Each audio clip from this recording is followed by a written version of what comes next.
And now, race fans, here to say the most famous words in motorsports for today's NASCAR Cup Series championship race.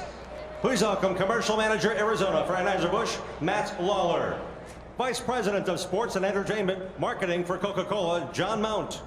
Vice President of Partnerships and Activations for Xfinity, Matt Lederer. And Assistant Vice President at Geico, C.D. Jang. Drivers, start your engines! Fire home. Fire, man. Fire home.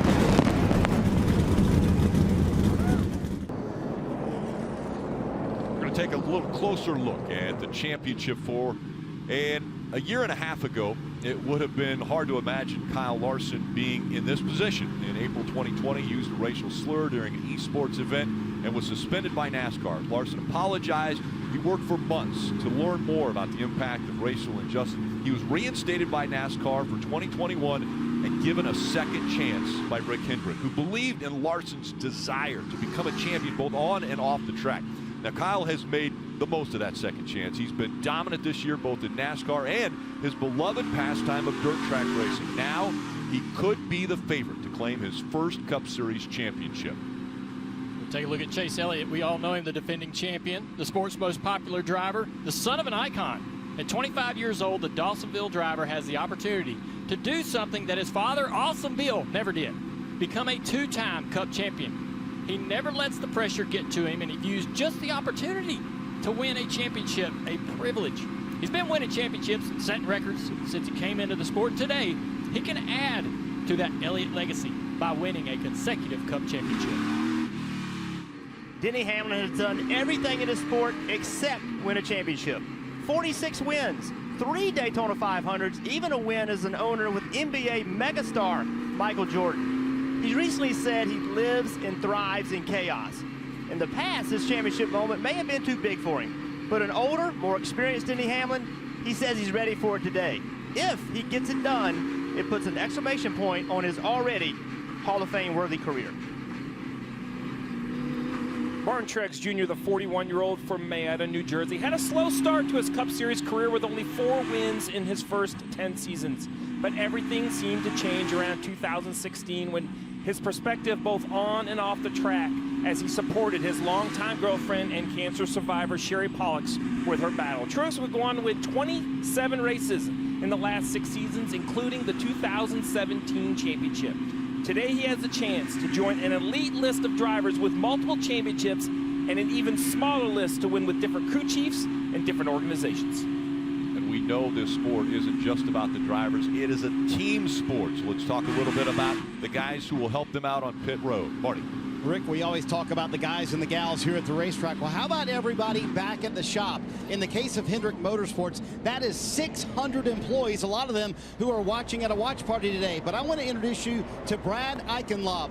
Brad is the only crew member left who won all 7 championships with Jimmy Johnson. There you see all those trophies, and stands to win an 8th championship today with Kyle Larson. Brad told me, I'm going to be nervous, I'm going to be at home, and I'm going to be pacing, but I'm going to watch every lap of this race. He's in charge of the setup plate, a very important job. Kyle Larson trying to win one for all 600 employees at Hendrick, Kelly. Well, the whole team for Chase Elliott has been phenomenal, including the pit crew, but I want to highlight Tom Gray. He is the lead engineer on this number 9 team. He comes from Indianapolis, grew up right by Indianapolis Motor Speedway, comes from a racing family. In fact, his grandfather owned Mario Andretti's sprint car. He and crew chief Alan Gustafson have worked together more than 10 years. They joked that they've lasted longer than most marriages. And the key to their success, they said, look, we respect each other. We argue and debate all the time, but because of that, we come up with great discussions, debates, and have a combination of ideas that seem to work well on the racetrack. Tom Gray, lead engineer here on the 9 team, Dave. Denny Hamlin's pit crew has been top 5 in speed all day long. So how'd they warm up for today's championship race? Well, they won a championship last night. They pitted the car for Daniel Hemrick that won the Xfinity Series championship, and there you see them joyful in victory lane. Now, they told me they went home, they went back to the hotel, that is, and went to sleep. They promised me, Parker, if they win a second championship tonight, they will doubly make it for the celebration they couldn't have last night. Of course, another driver going for a second championship would be Martin Truex Jr., but I want to give a shout out to his crew chief, James Small, who's in just his second season as a crew chief, and his accession to this point has literally taken him from the other side of the world. He was born and raised in Melbourne, Australia, by a family very involved in motorsport through the Australian V8 Supercar Series. He started as a driver, but eventually a lack of funds would force him into an engineering role, where in 2013 he achieved his dream of winning Australia's biggest motor race, the Bathurst 1000. But from that day onward, he said he wanted to go to become a NASCAR crew chief and win at the highest levels. Well, guess what? Today, he has a chance to win NASCAR's biggest prize, guys. Pretty cool as we see the drivers working their way around the track now. They've been down pit road to check pit road speed. Steve, let's break down this race. Well, the big stars are behind the wheel, but this racetrack is a star as well. Phoenix, 1 mile, and very oddly shaped as you see it. It has a funny looking front straightaway, 8 to 9 degrees of banking down to turns 1 and 2. As you come to the other end of the racetrack, 10 to 11 degrees, a little bit more banking, a little bit sharper corner, and the dog leg, very important. It's just past the start-finish line. We're going to see drivers shortcut that, go straight across the flat all day long. The race itself, 312 laps. 75 laps in stage 1, 115 laps stage 2, and final stage the longest at 122 laps. And how competitive are these guys already before the green flag? They're getting tight on pit road. Hey man, what are you doing? Well, now the nerves can go away. They're in their comfort zone. They're getting ready to take on this racetrack for 312 laps to determine a champion in the Cup Series. Side by side in the front row. Kyle Larson on the outside. Chase Elliott on the inside. Green flags in the air.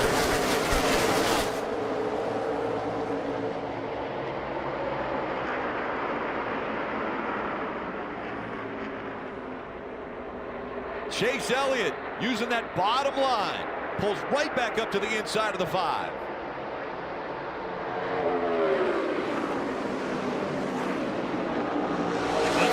Racetrack, and he had way up the track back there, battling for 5th. Track gets really dirty out here in the desert. Sand blows all over. First few laps, Norrie's pretty slick.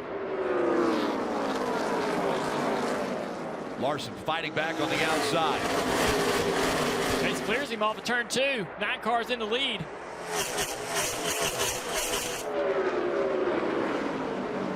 Ryan Blaney, William Byron, 12 and the 24, fighting for that 3rd spot.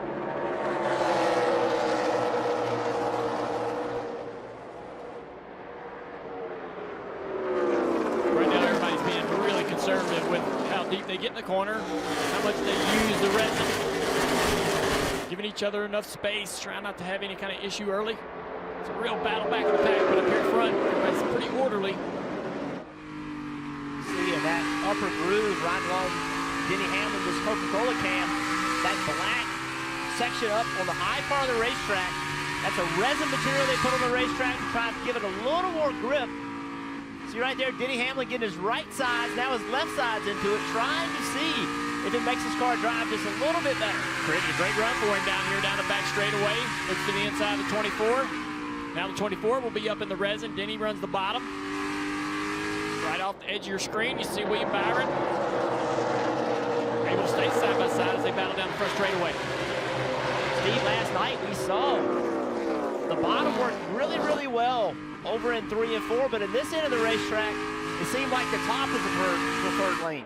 Yeah, no, I agree, and this is a storyline that I've been interested to see. Non-playoff and playoff drivers. William Byron made the playoffs but was eliminated. I think the racing between the two has been as tough as we've ever seen in the format. And you see right here, William Byron, there's no concession. He's not giving this spot for Denny Hamlin. He has 2 teammates racing for a championship, and he is racing for the best finish. He's going to make hard work for Denny Hamlin. And you know Rick Hendrick just as well as anybody, Steve. He expects this out of that 24 bunch when it comes to racing the competitors for the championship. Already Ryan Blaney challenging for the 2nd spot with Kyle Larson. Blaney's had great speed in practice, not surprised at all to see this 12 car moving forward. Marty, what you got on the 5? We got a wreck. Bubba Wallace in the wall. Yeah, big damage to the back of the 23. Bubba Wallace backs it in. We'll have to take another look, see if there was assistance here. Running in 21st position. There was a brawl happening in the back of the field. A little bit of high centering there of the 23. So the first caution comes out here in Phoenix. It's Bubba Wallace. Had a little help there from the 7.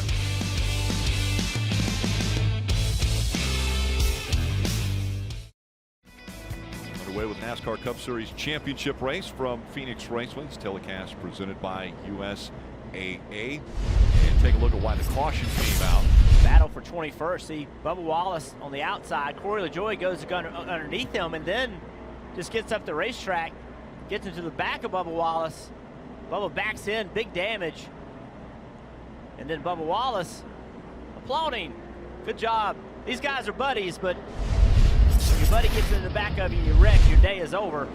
Won't be friends for a little while. Marty.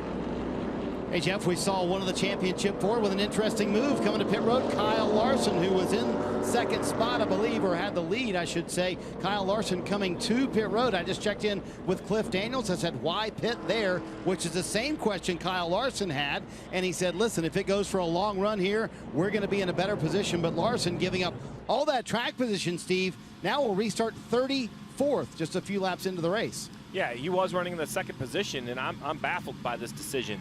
Cliff Daniels won 9 races, so I know he must have a plan as we ride on here, the HendrickCars.com camera.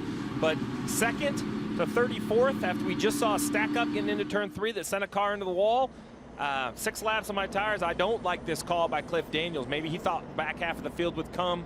I've been in this position, but either way, Kyle Larson and this 5 team going to have to be very careful on this restart. The other thing you're scratching your head is that the first stage is only 75 laps. They've got enough fuel to go the whole stage. Yeah, it's not a fuel conversation. The only thing I can conceive is that he thought 20th on back might come to make adjustments. Even with practice, hey, well, they're going to work on their cars, but he is going to be in the hornet's nest.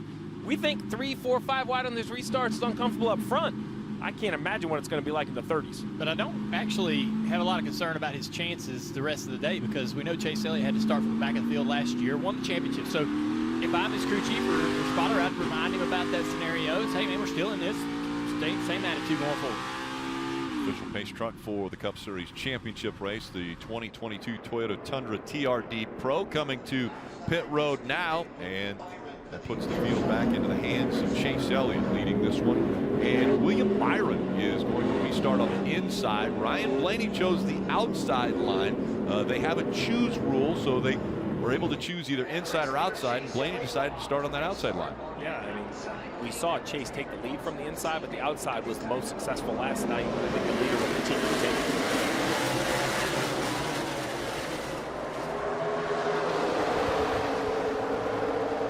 Look at them fan out. 4, 5 wide as they go through the dogleg and into turn 1. 24 falls in line there. Third, Denny Hamlin dives to the bottom to try to take away that position from Byron and get into third place as well. He does that, clearing the 24 off turn 2. Here comes the 4 of Kevin Harvick. Got to keep our eye on Kevin. So good at this racetrack. 9 wins in his career here, and now moving up, fighting for the 4th spot. And he had pace in practice. So that car can absolutely have a great run today. They struggled all year long trying to find top 10 pace. On the bottom of the screen, you see the 5 of Kyle Larson. I mean, we know he has a good car. We know he has good speed, but this is a concern. That's 3 wide. He's not on the racing surface. That's the apron, and now you come off the corner. You wonder if the car's on the outside. No, you're there. Will they give you space? Currently 23rd. Continues to look for positions.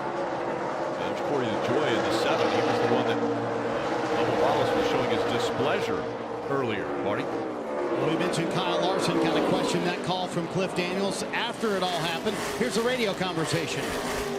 I can tell we were a little on the loose side. Anything to address? Are you okay with where it is? I think just see where it goes. Yeah, copy. So what Cliff Daniels said after that was coming down pit road, once Kyle Larson kind of questioned it, why did we do that? Spin. Turn 3 and 4, the 7, 47 go around. LaJoie hard into the wall. And the 5 had just cleared them. No contact, I don't believe, for the 47 car with the wall. So Stenhouse would pull away. We ride along board the Larson car, but there's LaJoie. I think Corey had it saved and then just let off the brakes and something slid up into the wall. 47 was right on the back bumper of the 7 the last time the caution came out. And now he and Bubba can talk sooner than they thought they were going to. Yeah, you mentioned no contact for the wall. The 47 looks clean as he drives away, Junior. Maybe a little donut on the left side. They might have to clearance that tire. This car's got quite a bit of damage. Let's see a replay. They're side by side. Look at McDowell down there on the inside. Could affect the way LaJoie goes into the corner. He gives McDowell a little bit of room. I don't know that the 47 and Stenhouse knew they were going to be 3 wide. Yeah, I think that's exactly right. I think Stenhouse believes that the 7 car is the only car below him. So knowing the 7's going to turn left, you know, he starts turning left, but of course, 47 car couldn't because there was a car there. And you mentioned, Rick, Kyle Larson had just gone through like the lap before that group of cars. So that's the concern when you lose that track position. It's, to Dale's point, it's a major concern for his championship hopes. As far as getting back to the front, it's more of a concern getting caught up in somebody else's mess, Marty. And Steve, just to follow up on that, Cliff Daniels said, I think we're going to win the stage with these little bit of fresher tires. So this caution coming out at an interesting time, Steve. You got to wonder if this is going to sort of split the championship for maybe some come here. But Cliff Daniels firmly believes those extra laps, or not extra laps on the tires, I should say, for Kyle Larson are going to be an advantage by the end of this stage. Fresher tires, even 5, 6, 7 laps, fresher tires, better for him? Well, this is not the normal setup we see, right? Low downforce, a lot of power. That means not a lot of grip. All right, race fans, you could win a Busch Pit Boss grill today. Follow @BuschBeer on Twitter and tweet #sweeps when Kevin Harvick pits for a chance to win. You heard him in pre-race talking about giving away one of those Pit Boss grills every time he comes to pit road. Well, the first one's happening now. Now all of the leaders come to pit road. This will probably let Kyle Larson advance right back up there, Dave.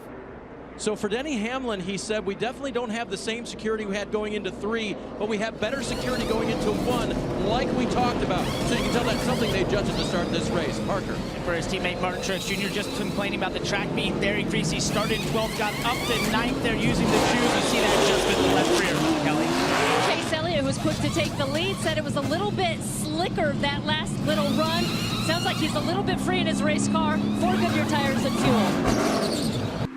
Left-hand side as we ride on board with Denny and take a look at kind of the differing pit strategies. Blaney, Keselowski, Chastain, Dillon. You have to come to pit road. Then we have that group of cars, including Larson, that pitted on the previous yellow, and then from Elliott on back, cars that were just on pit road. So we heard Cliff Daniels talk about how he thought fresher tires would help. I'll be honest, I'm not sure what they're worth, but we're getting ready to find out because Chase Elliott starting 9th has the freshest tires. Ryan Blaney will be on the outside of row 1, and his teammate Ryan Keselowski will be on the inside. Kyle Larson already making it 3 wide. He got a great launch. That allowed him to get alongside 3-car Larson Dillon. And now look how low he is on the racetrack. Going to easily clear up into 4th. He did a good job of 4 wide back there. Thinning down to 3 wide going into turn 3. Ooh, 9 into 4. Really tight back there. Blaney out front. And we're seeing the 9 of Chase Elliott take that same path way down the racetrack. Only staying away from the 4. Maybe a smart move by the driver of the 9. Nice little cars right there doing that. Moves up into the 6th position. So Blaney's up front, and Keselowski and Ross Chastain running in the 2nd, 3rd positions. Ross Chastain will move over to a new team next season. I'll tell you, the car that's struggling on this restart to get through this traffic is the 11. See back there at the top of your screen. Right there, not making the advances that his counterparts trying to win this championship are making.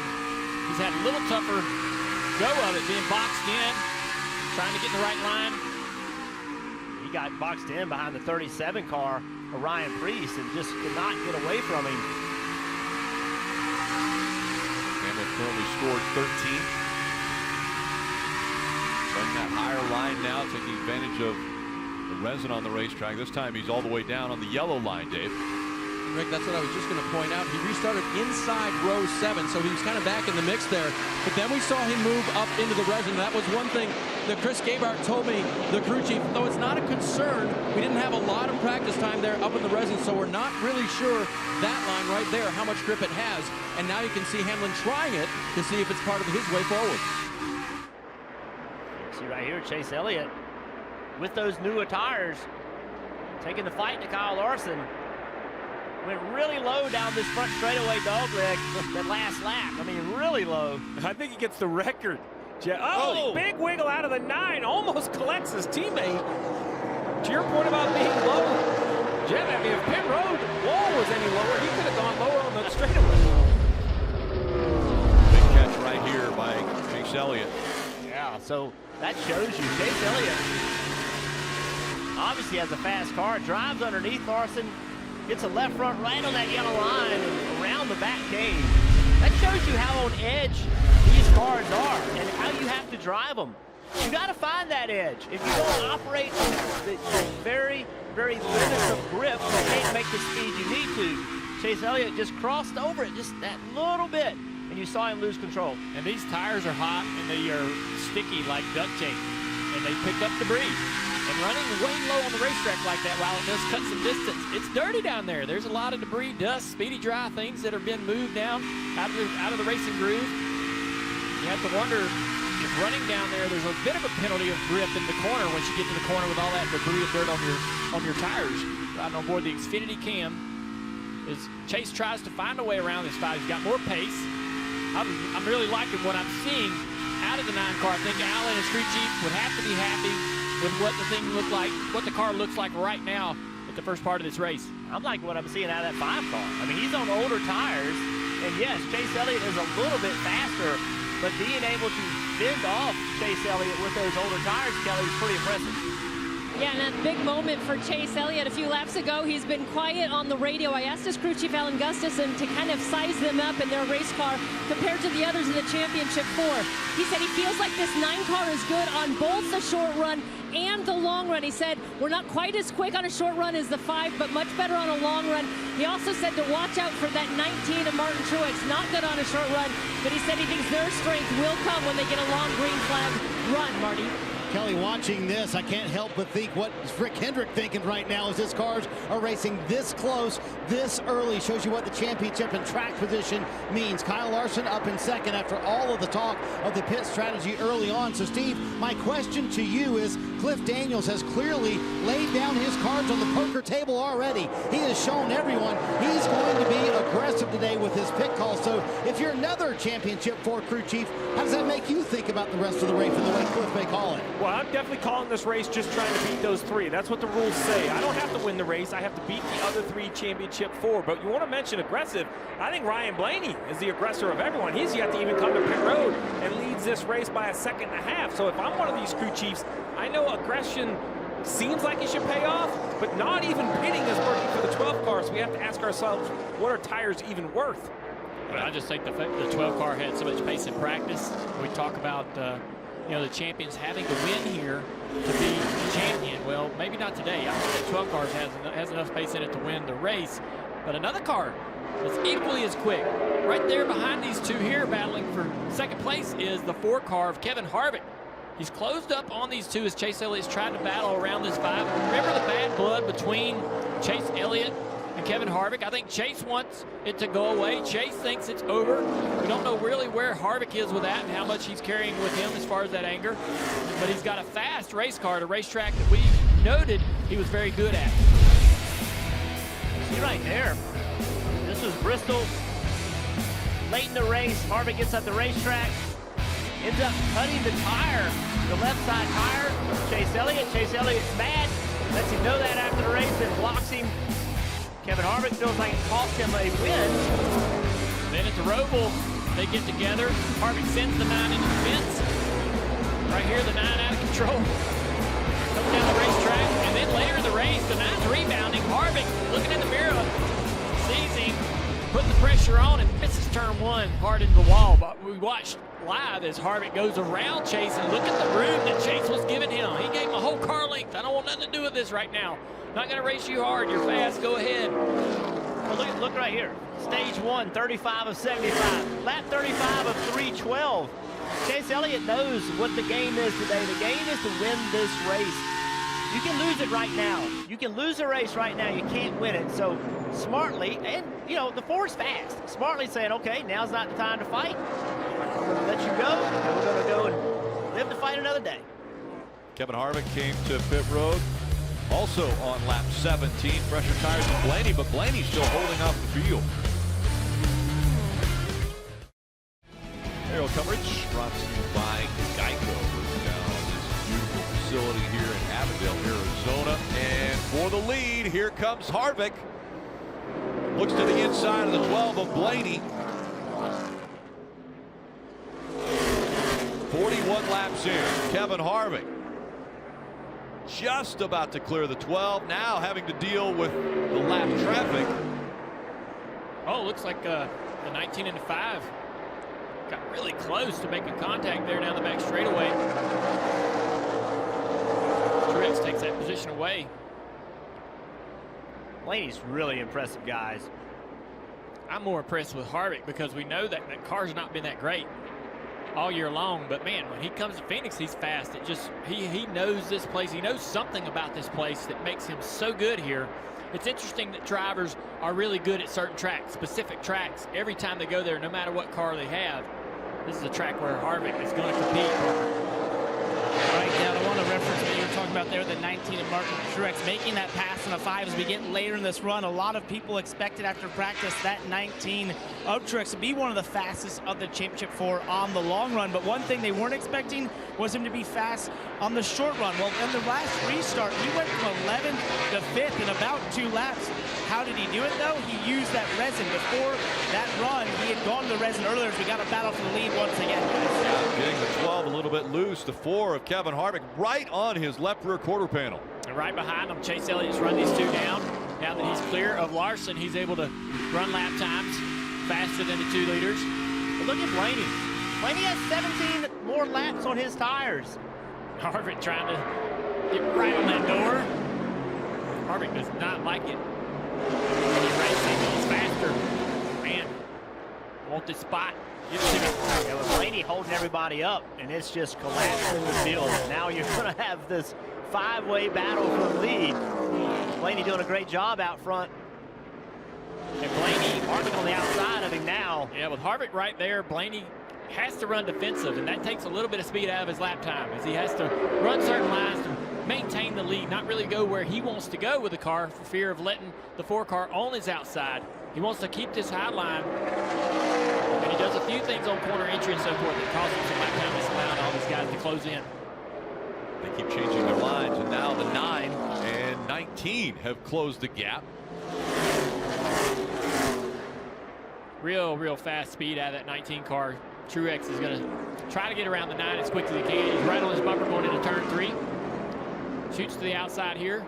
Will he have the momentum on corner exit? He's going to get to the throttle sooner. Have a run here, dive to the inside. This puts Chase in that outside lane, and the outside lane's been really good over in 3 and 4. So he's hoping to be able to throttle up and get alongside Truex, but he's not going to be able to do it. Wow. Power move by Truex to be able to roll that bottom inner low and make the pass. Here comes Harvick, looking once again to the inside of Blaney for the lead. Now he's got pressure behind him with the 19 of Martin Truex Jr.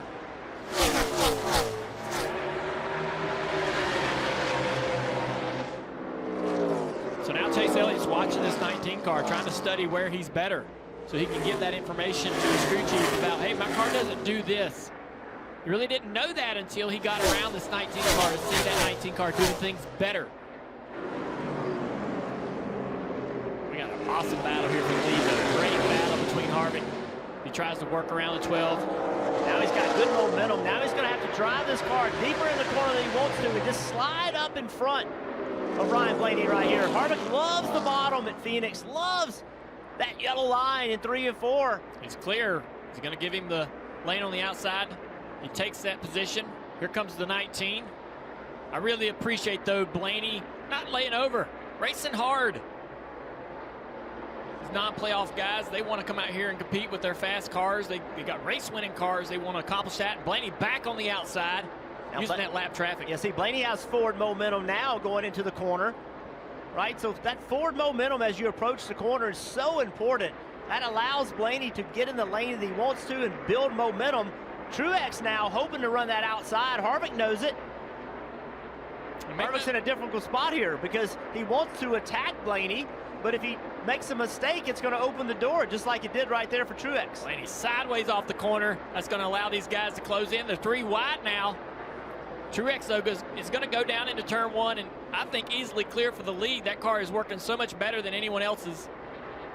Little momentum out of the 12, but Truex in front now. Here comes the 4 once again. Kevin Harvick looking to the inside of Martin. Larson's rebounded somewhat to close in on this battle. Riding on the Toyota camera, the bumper camera for Martin Truex Jr. I'm wondering if these playoff contenders, these championship contenders, thought that they would come into this race on lap 51 to be having this kind of battle. This is a long race, a 5-way battle for the lead. And make no mistake, know that was the pressure they were expecting. Make no mistake against these cars that are involved that are non-playoff drivers. Look at the manufacturer. They're Fords. We got no Fords battling in the championship Ford. They got no teammates. They can race up in here. They got to take care of nobody but themselves. They can go out there and try to win. Parker. Guys, what a statement by Martin Truex Jr. and this 19 team after qualifying the lowest of the championship contenders in 12th. A lot of people maybe were counting them out and saying they didn't have the raw speed. We didn't see it in practice. When you talk to the other teams, they weren't worried about this 19 in sort of the short runs, but said if there was a long run, they would come to the front. I don't think they expected it to be this early on, though, to show the speed of that 19 car. Martin Truex is obviously very happy, Martin. Parker, during the 2021 playoffs, the main topic of conversation has been playoff drivers versus non-playoff drivers. Trust me, Kevin Harvick could care less if he's not in the championship 4. The one thing he cares about, the 0 in the win column this year. He wants to keep the streak alive of winning races. That's what motivates Harvick at one of his best racetracks, Dave. Denny Hamlin is not far behind this group in 6th place, and crew chief Chris Cabart watched him race to that position from 14th. Really nice 3 and 4. Last lap and 1 and 2. I like what I see. Gabehart told me this morning when Denny is on his game, his best asset is risk management. Gabehart has what he calls green races, where they do everything right. He asked Denny to improve his part of those races, do it even better. And if he manages the risk right, he can make his way through the chaos and to the front. Championship 4 once again, all running inside the top 6. You heard Jeff Burton mention it. Cutting the dogleg, how far are you willing to go? Well, Chase Elliott might have set a new record basically to the end of pit lane, cutting the front stretch. Martin Truex Jr. out in front here in the desert. Kevin Harvick holding on to 2nd right now, but he's a 2.5 seconds behind Martin Truex Jr. And the championship 4 all running in the top 5 now. The only one not a part of the championship 4 is Harvick in 2nd. But we knew that this was going to be the way the race was going to play out. They have always been the best when it comes to this final race, and Truex Jr. right now leading the field. Let's listen in on his radio.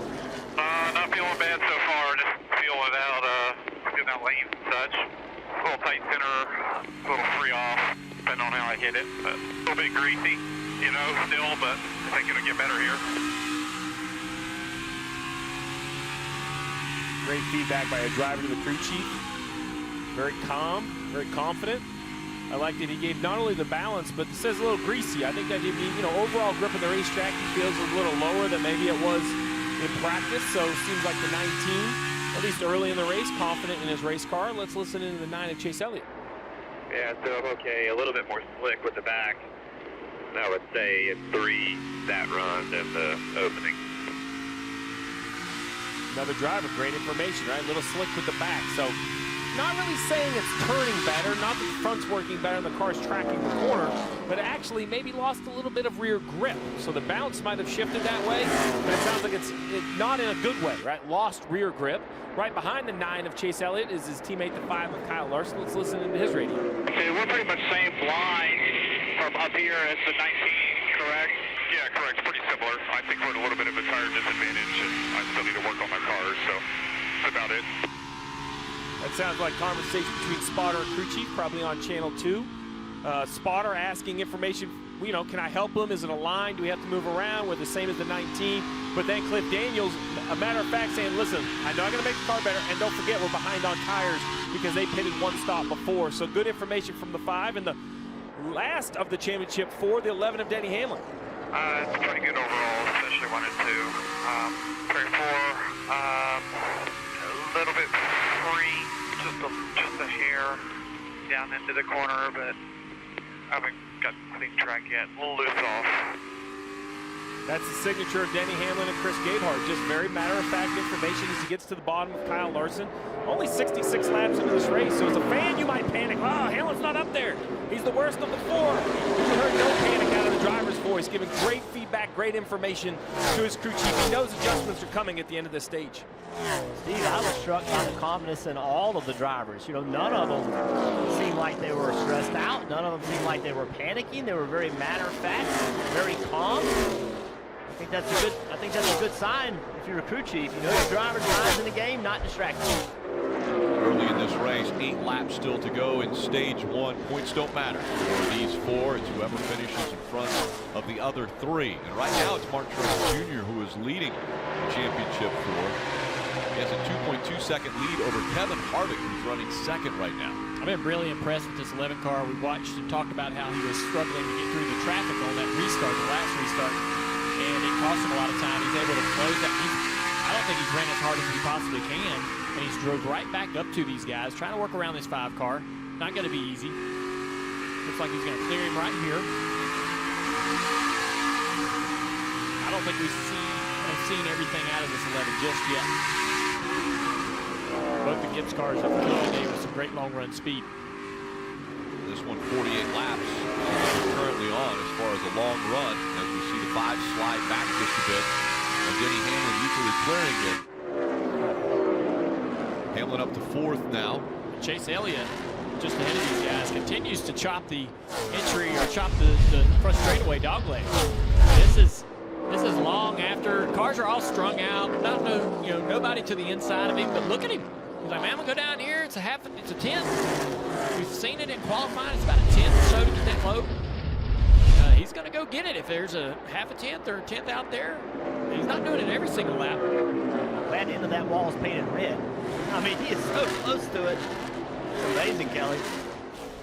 It's a brand new race car for Chase Elliott that Alan Gustafson brought here. He said there was really no downside to doing it with that 1-hour practice that they got. You just don't have any wear and tear of a race car you've already used. But the interesting thing to note, he says it's the last Hendrick chassis ever, as far as they know. With the changes coming next year, they won't be building them in-house, Dave. So this is chassis number 1278 from Hendrick, and quite possibly the last.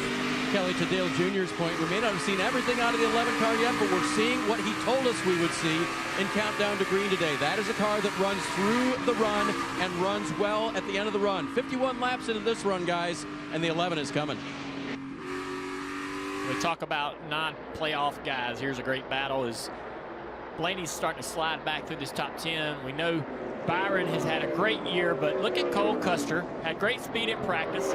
He's ran great all day today. He's faster than both these guys, trying to run around the bottom there, making that pass a little difficult, having to use the bottom of the racetrack. But it's organization. The whole organization has struggled this year, and it's really hurt everyone that drives for them, including Cole Custer. But hey, it looks like that he has a really exceptional race car. Wow, Byron really using up a lot of racetrack there. Yeah, that's a case right there where William Byron just said, okay, enough. You know, I got a faster car. I'm just going to have to do what I got to do. And he just ran Ryan Blaney in a position where he just had to lift. Either lift or wreck. Ryan may not like that. We'll find out later. But at some point, you just got to get by. Ryan Blaney on the oldest tire still up here in the top 10. He's currently running in the 8th position. See right here, William Byron just runs way up the racetrack. Kind of just puts Blaney in a spot he doesn't want to be in. Coming up on 1 to go now for Martin Truex Jr. for the end of stage 1. Yeah, pretty fascinating there. The 48 car, Alex Bowman, won last week at Martinsville. Here it is in a final lap, close to being lapped. could potentially be lapped as they go down the backstretch for the final time. And Bowman trying to stay in front of and stay on the lead lap. As Martin Truex Jr. is going to throw the first win at the other championship for drivers. He wins stage 1. Chase Elliott, Denny Hamlin, 3rd, 4th, Kyle Larson, 5th of the championship 4 drivers. Over 5,400 campsites on this 290-acre plot of land here that Phoenix Raceway sits on, and what a sight it has been all weekend long. The fans here are sold out, and the crowd excited to see this championship race, this championship day.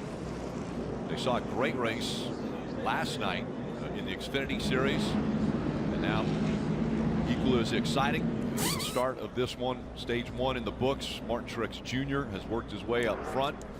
The crew's getting ready to go to work. We talked about how this is a team sport, and positions can be won and lost on pit road. And we're about to decide who has the best pit stop. Truex Jr. will lead the entire field onto pit road. It's Harvick, Chase Elliott, Denny Hamlin, Kyle Larson. Those guys are top 5 coming onto pit road now. Parker.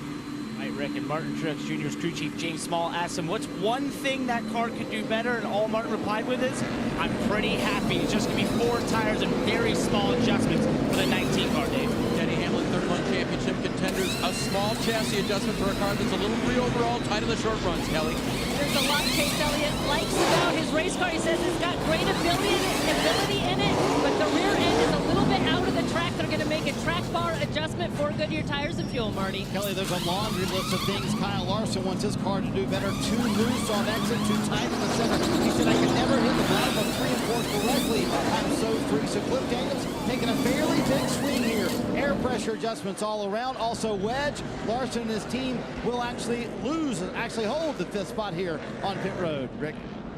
Elliott first. Truex loses a spot. The Jackman, good recovery, but watch as he comes around the front of the car. He leaves right here.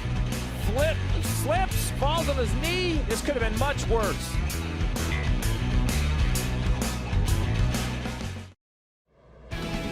NASCAR Cup Series championship race from Phoenix Raceway. Telecast presented by USAA.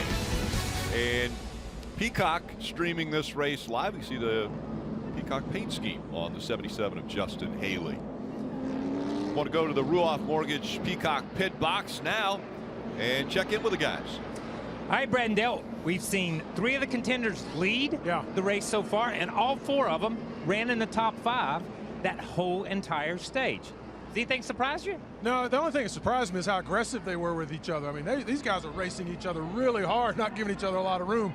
But no, they've separated themselves, and there's a reason for that. But it's going to be interesting as we continue to go throughout the day. Who can keep up with the track? We just saw Larson's team take a huge swing at some changes. What's that going to do to his race car? Yeah, and they had others racing around them. That's why they're racing hard, is because other drivers, including Kevin Harvick up there, racing them hard. Martin Truex wins the first stage. What'd that get him? Nothing. But it gained him some respect with these others. You better go to work on your race car if you're going to beat me here today. Yeah, Martin Truex has got to work on his race. Or Martin Truex is good. Everybody else has got to go after him. Yeah. We got to go after Rutt. Where's Rutt at right now?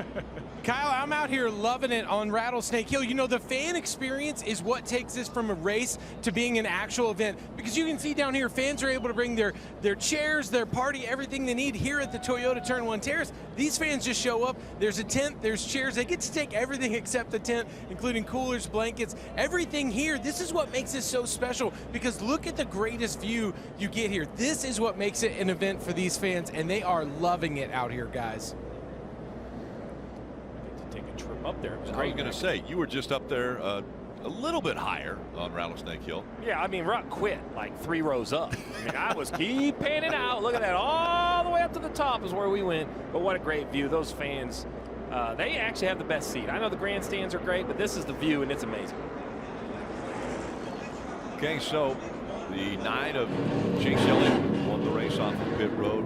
Martin Truex Jr. looks as though he's going to start on the inside of row 1. Denny Hamlin will be on the outside of row 2. And Kevin Harvick will be on that inside line in row 2. You mentioned Kevin Harvick. He also have Kurt Busch up here with all these championship contenders. Let's see how they race these guys into turn 1.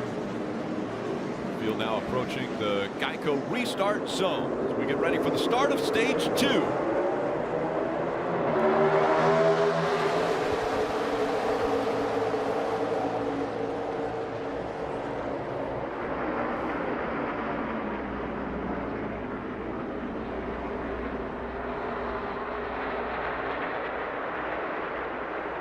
Elliott able to clear the 19 of Truex Jr. Hamlin and Larson nose to tail, fighting for that 3rd spot. Kevin Harvick in there as well. Larson going 3 wide in the middle. Harvick backed out, gaining room. Seeing a little bit of urgency there in the 5 car, making that type of a move. He drives like he knows his car is the best on new tires, Junior, right? Like he has to make time now. As the run goes, I feel like he gives up to the other cars. 1, 2, 3, 4 for the championship 4. This time led by Elliott. Chase up here trying to hold off the 19. Truex trying to find a way around. Chase goes to the bottom of the racetrack. The 19 of Truex to the top. Martin's going to try to use momentum off the high side. And he closes in down the back straightaway, but he gives up so much time entering into the center of the corner, he's not able to try to make a pass. But right here, the 9's going to throttle up and drive away. Truex tried to drive in on the outside and hold him tight. Couldn't finish the corner.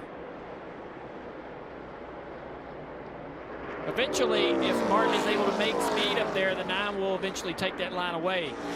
Right now, everything's working on the bottom for Chase. I don't see him changing. He's going to get a lot of information from the spotter about where these guys are running, how they may be beating him. Right now, he doesn't need to change a thing as he drives away from Truex. Foreshadowing, you look towards the end of the race, you see the 4 drivers all on the same tires, more or less, as far as the amount of wear on them. And Chase Elliott pulling away right now from the other 3. Starting to have a little bit of a signature to each car's strengths and weaknesses. And now the challenge for a crew chief, as you see both Chase Elliott and Martin Truex Jr. going to work, is if you're James Small, you just drove to the lead, won the stage, you got probably the best long run car here.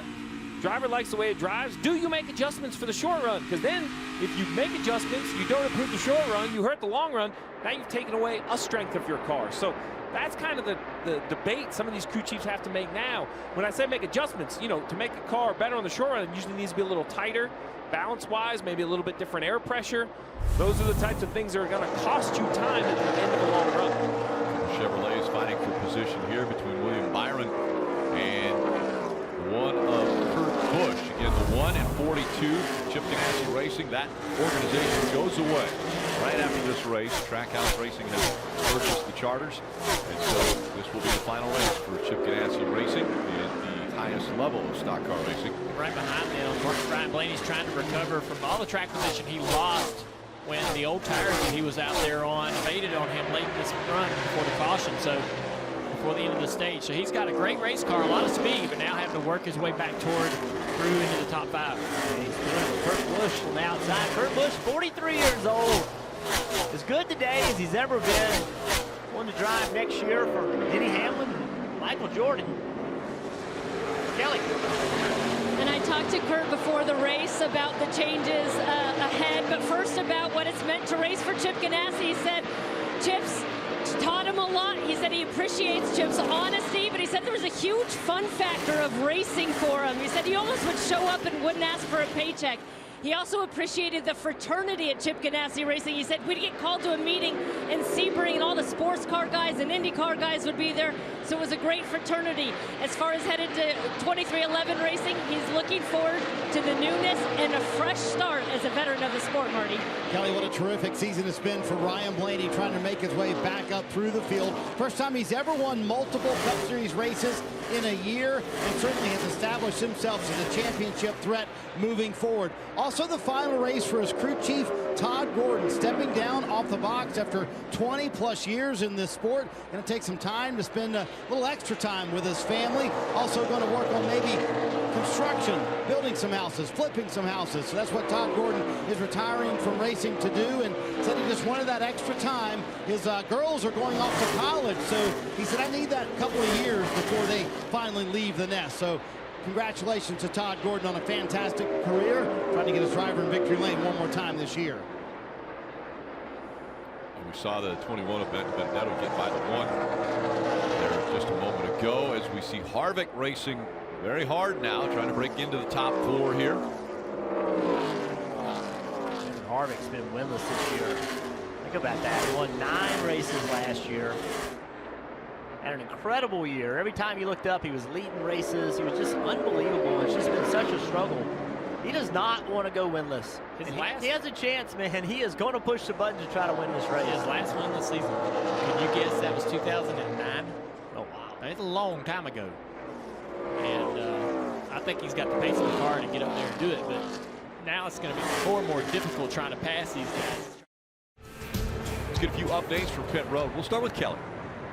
We'll start with Chase Elliott, who leads this race in pursuit of his 2nd consecutive Cup championship. I asked him what the best part of being champion all season was, and he said, honestly, it was just knowing what we had accomplished. We got to walk away from this race last year knowing that we were the one team that set out and accomplished everything we intended to for that season. He said it was a fantastic feeling, and we could carry with it all year long. So they're trying to achieve that again and have the piece headed into 2022 as back-to-back champions, Parker.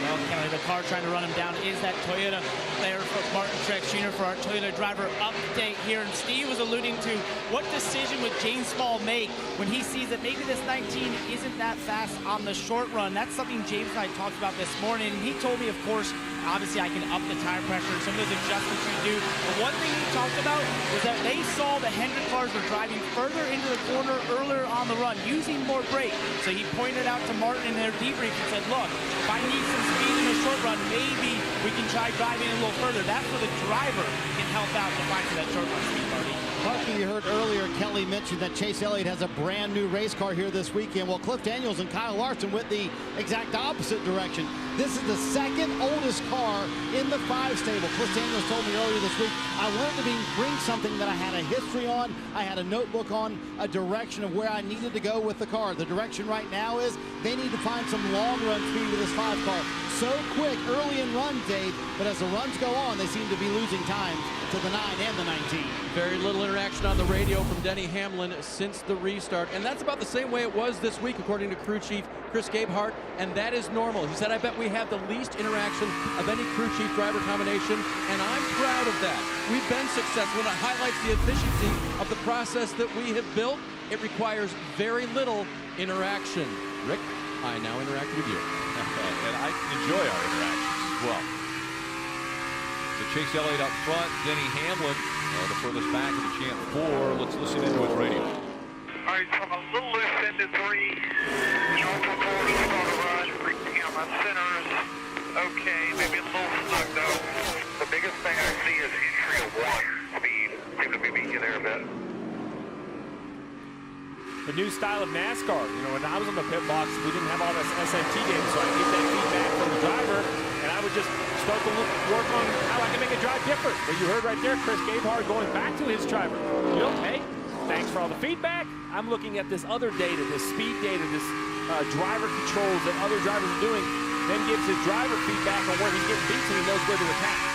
And what was interesting about that, Steve, was that Denny didn't mention anything about turn 1. He said turn 3, I'm losing to turn 3. So crew chief's like, okay, you may be having that issue, but we got to figure out something in turn 1. That's where the speed is. That's where that technology and communication is so important. 2.5 for Chase Elliott out in front of Martin Truex Jr. now. And I'm waiting for that to kind of flip, right? Truex really come on in the second half of that run. Currently 24 laps in this run, and Chase continuing to run better lap times than Truex. Right behind those guys, the 5 car of Larson has some company. Harvick has finally reeled him in. Harvick runs a little bit different line, a little bit lower entry. There's a lot of speed in the middle of the corner. Gives up a little bit on exit, but gains so much in and to the middle, he's okay giving up a little bit there on that corner exit.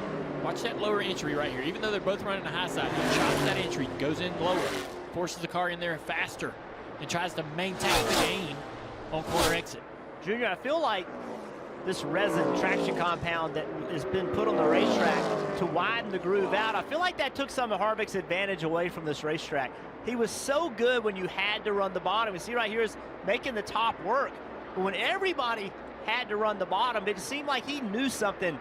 He had a feel that he was looking for, and he's having to adapt to this type of racetrack to get back to that ability to just come dominate these races here. And when we mention resin, you've heard traction compound, PJ1.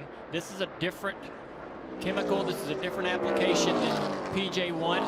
It's supposed to possibly have a little less grip, but be more consistent throughout the race. Not maybe give up as much, not be so unpredictable on sticker tires. We had great success with this at other racetracks like Nashville Superspeedway.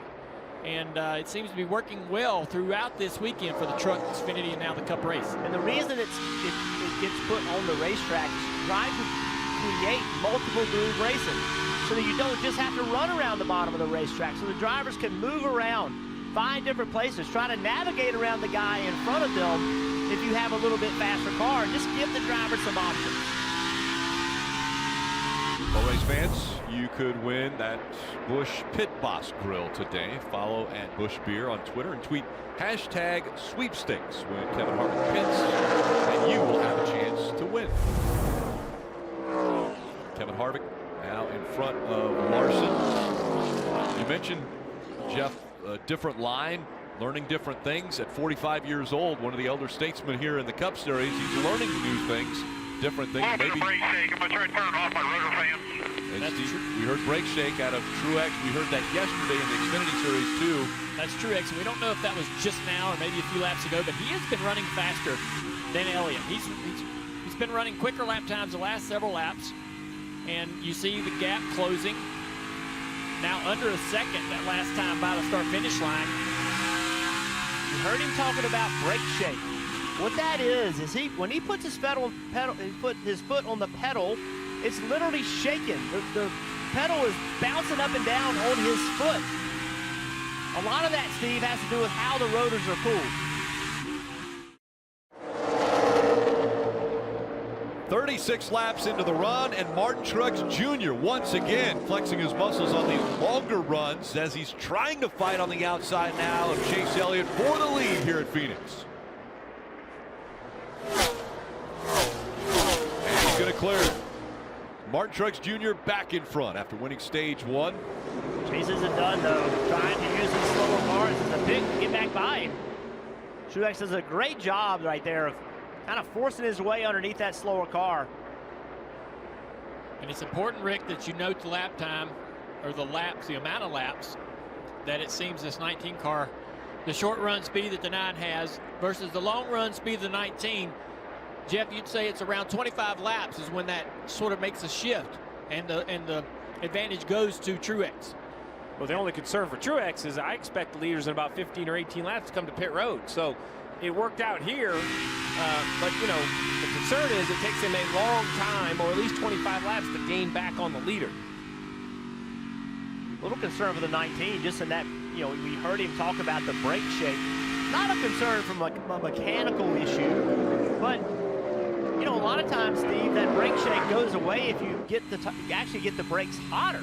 The problem with that is on long runs here, you can actually melt the tire if the rotors get too hot. If that heat goes into the wheel, it spreads into the tire and actually melt the tire and cause a tire failure, partner.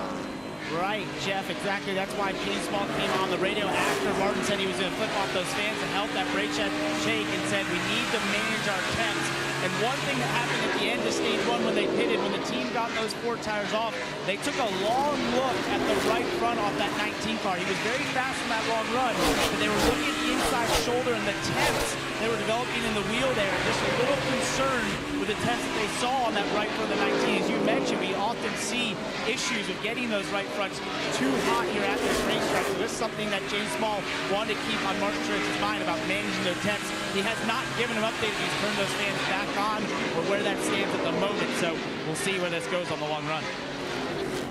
He is knifing his way through traffic now. Martin Truex Jr. already a second, almost second and a half in front of Chase Elliott, who he just went by.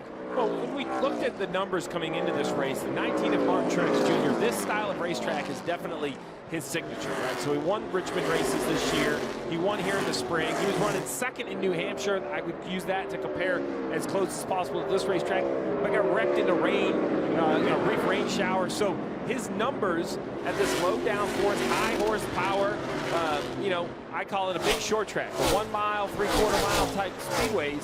He is so good at these tracks. Him and his crew chief has this setup just dialed in. Back here, see Brad Keselowski in battle with Chase Briscoe back in 13th spot. A little surprised to see Brad running this far back. Thought he had a really good car in practice. We know this is Brad's last race at Penske, going over to Round Midway. Start a new opportunity there. Going to be part owner, going to be really hands-on, but I know he wants to finish his relationship with Penske off strong today. Are they changing the name, by the way, of the organization? Because it's going to be a little bit harder to say Roush Fenway Keselowski. I think he said in a couple weeks there'd be an announcement about that. Okay. Yes, that's a lot of words. Keselowski mentioned how great of an honor it's been racing for Roger Penske. He won Roger. We got a crash. Series We got a crash. championship, and a caution now will come out here as the 0-0 of Quinn Houff around, and damage to the back of that car. We mentioned That was a hard lick. We mentioned right front failures. I think we may have just had one here toward the end, the tail end of this run. On tires, cars were due to come to pit road shortly. Right front tires down on that car, and the right front contact makes me think that he did no control entering the corner. Here in a straight line, never turned.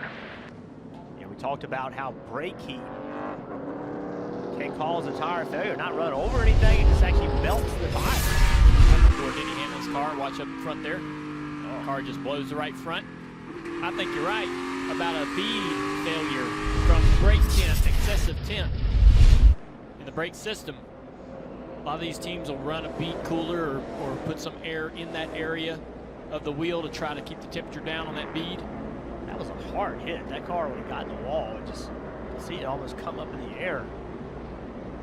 AMR safety team immediately to Quinn as he's climbing out of that car.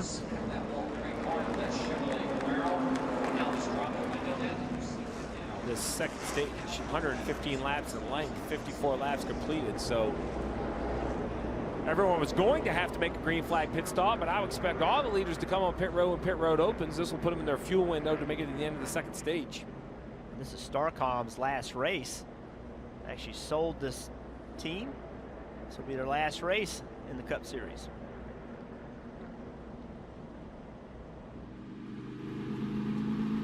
I want to take another look. You mentioned how hard of a hit this was.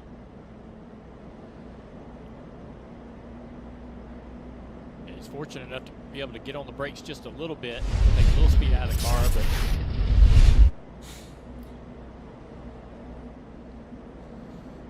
getting ready to come to pit road. NASCAR Drive, that's your live race day companion. Always follow your favorite drivers with high definition in-car cameras. Just visit NASCAR.com/driver. You can download the NASCAR mobile app today. Well, we've seen how equally matched the championship 4 are. Some more comfortable, some more speed on short runs versus long runs. We'll see if that equal performance can turn over onto pit road as well. This is a type of racetrack you do not want to lose your track position, Parker. No, you do not. For Martin Truex Jr., he complained how he cannot hustle the car early on the run. He just cannot be as aggressive as he wants to be. It obviously comes to him late in the run. His 4 Goodyear tires, Dave. Denny Hamlin talked about the car being a little tight in the center late in the run. 4 Goodyear tires, Sunoco fuel, Kelly.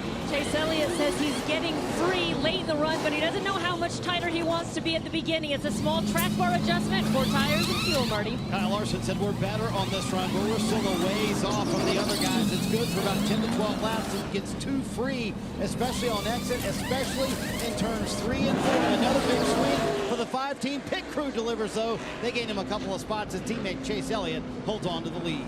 Truex losing 3 spots on pit road. So right now, they are trying to dig out of that hole.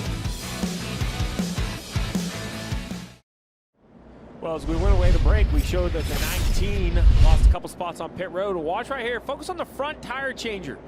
I mean, a little slow on lug nuts. You see a little trouble pulling it off. I mean, that doesn't jump out as a glaring issue, but that's really it. The left side is pretty clean on the 19. That's all it takes to lose spots in this championship race, Rutledge. Guys, I know we get so excited with these restarts because when you look at the area that these drivers cover, it's like they're going from the second story of the roof down to the basement and then back up. Jeff Burton, for one of these drivers, how much can you really see during one of these restarts when they go 5, sometimes wide? Rutt, the problem is when you're on the inside lane, you have no idea where the guy is on the outside. It's the strangest intersection as you enter turn 3. You got to go back up onto the racetrack to get the angle right, and you don't know where the guy is. You're just hoping he's going to give you room. Is it in the back of your mind? The 4 and the 9, side by side, the history they have had already this year.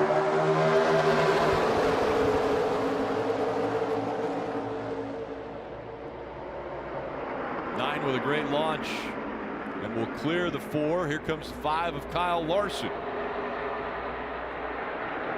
So the 19 on the bottom got really slow. It stacked up behind him. This is really important for Martin Truex Jr. We know he has a long run car, but he can't give up so much room. Chase Briscoe in the 14 falling back quickly.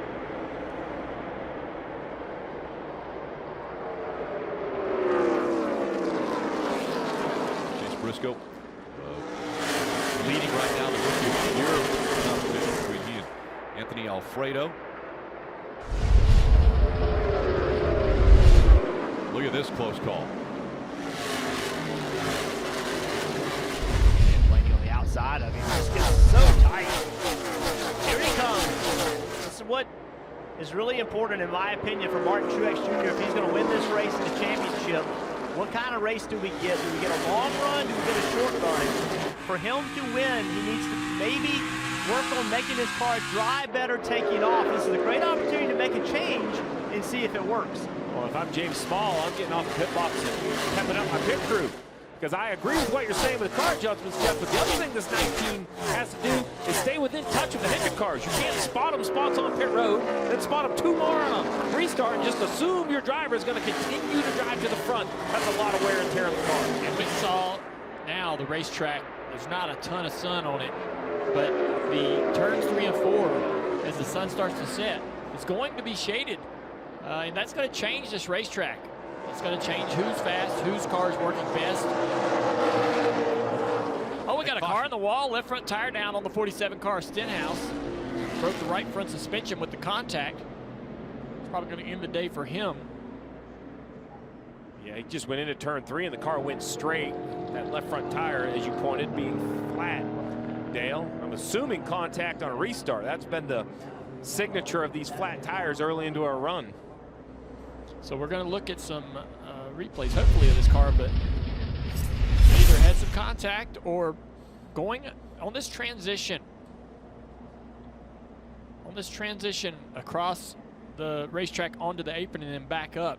That can be so hard on the sidewall of the tire and how it marries to the contact patch or the tread of the tire. And we see failures at tracks like Fontana and other places because of the bumps that kind of flex and bends that joint in the tire. NASCAR Cup Series Championship race from Phoenix Raceway, telecast presented by USAA as we get ready for the restart. Under 47 laps to go here in stage 2. We talked a lot about pit crews. Dale, Jeff, you guys stood at the front of the grid that entire pre-race show and talked about this being a team sport and everyone was going to have to show up and do their best. Sometimes stats tell the truth. Well, here it is. Here's the ranking of the 4 pit crews coming into this race. And as you see, the 19 of Truex, not much. We're talking 0.2 of a second. Average, slower than Kyle Larson. But today, they have definitely been a little slow. Now, the good thing is, first half of the race, we'll forget completely about those 2 stops if they show up here in the second half and hold the lead or perhaps gain the lead for Truex. So, you know, what have you done for me lately works good as what you've done lately, Dave, is great stuff. Steve, Denny Hamlin's crew, however, needs to gather themselves for the last pit stops of today. There will be a few of them, but so far today they're minus on 2 stops, even on another. And how did Chris Gabehart, the crew chief, handle it? Well, he didn't. He didn't come down angrily off the pit box. He didn't tell Denny Hamlin exactly where or what went wrong to put that into the driver's head. They are professionals. They won a championship last night in the Xfinity Series, but they have to find a way as athletes to become better at what they're doing today. I was a pit box climber, Rick. I'd come down. Wish sometimes I hadn't. I'd come down and kind of hands up in the air, and you know they're trying as hard as they can on the left side. You see that the Choose, Harvick, and Elliott will make up the front row. This Choose, guys, I know it seems like second nature, but it's changed this racing. You drivers always complain about being in the wrong lane. Now it's up to you. You decide where you want to be, to the left or to the right of that V. Just don't hit that orange box. It's a penalty. So I love the fact that, hey, if you don't like what lane you're in, choose another one. This is back on you drivers. Yeah, absolutely, especially here where you're 5 and 6 wide sometimes going down into turn 1, and you've got a lot of options, a lot of people trying to do a lot of things to you, put you in a bad situation. You get to choose, you know, kind of how you get to choose your fate and control your destiny a little bit more with this rule. I love it. The drivers do too. Comes field once again, approaching the Geico restart zone. Elliott and Kevin Harvick making up row 1. And Larson back there in row 2, a great restart. Pushing the 4 into turn 1 now. And the 9 up high.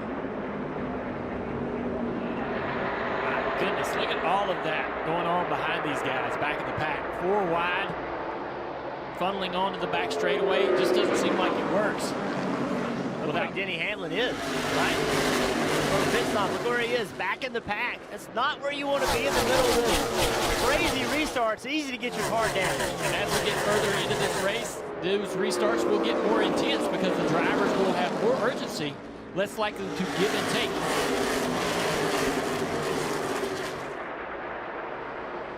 Oh, a little contact there with the 12. He's on the outside quarter panel of the 4.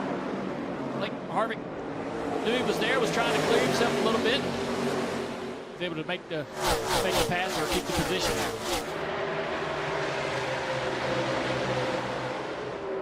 You mentioned the 4 and the 12, 2 Fords. It's been well documented. Kevin Harvick, 9 wins a year ago, no wins this year. But I really think it's been a struggle for most of the Ford camp. I mean, it came to Phoenix. The only opportunity to win a championship was with Austin Cindric in the Xfinity Series. They had no cars advance. Although 3 Team Penske cars made the round of 8, none were able to make the championship 4. Harvick trying to hold off Blaney now as he runs in the 4th position to get a non-playoff driver. Blaney, Benedetto, William Byron. All part of the top 10 right now in non-playoff drivers.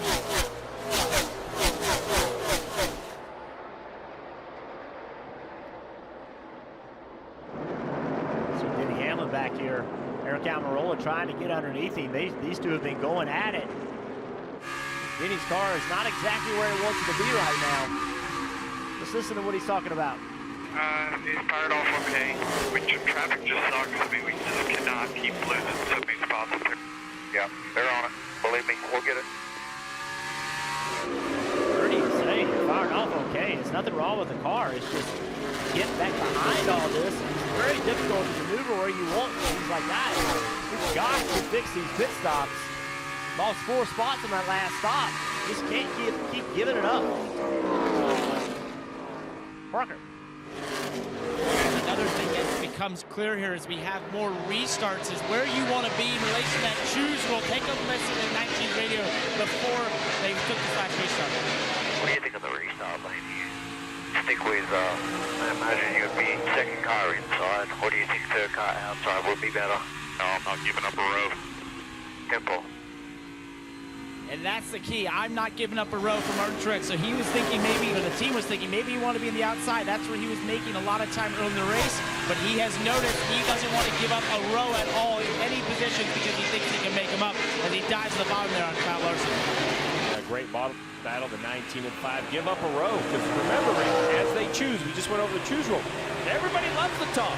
So Truex says, well, man, if I can move up an entire row, 2 positions to go to the bottom, I know that's the non-preferred lane. I'd rather be there. I mean, he is a big fan of the choose rule because a week ago at Martinsville, we were coming to that late race restart, and everybody chose the bottom, and he got to move up 2 spots on the outside. That was the 2 points that he needed. It took a lot of pressure off in those closing laps to advance. And as Truex tries to make a pass on this 5 car, and the 4 of Harvick closes in, as well as the 12 back there of Blaney, it kind of takes a few tools out of the toolbox for the 19. He has to all of a sudden start being a little more defensive about his line. This opportunity to dive to the bottom, he can't quite do that as much because of the potential of 4 car jumping to his outside quarter panel. He's going to have to make this pass quickly without, you know, maybe losing a position to Harvick. Marty, what you got on the 5 car out here? Well, same song, different verse. Oh, we got a crash, started, Marty. Turns 3 and 4. Chase Briscoe on the 14 into the wall. Backed it in there. You see the damage to the left rear. Oh, yeah, good. He was running 12th. Hard lick right there.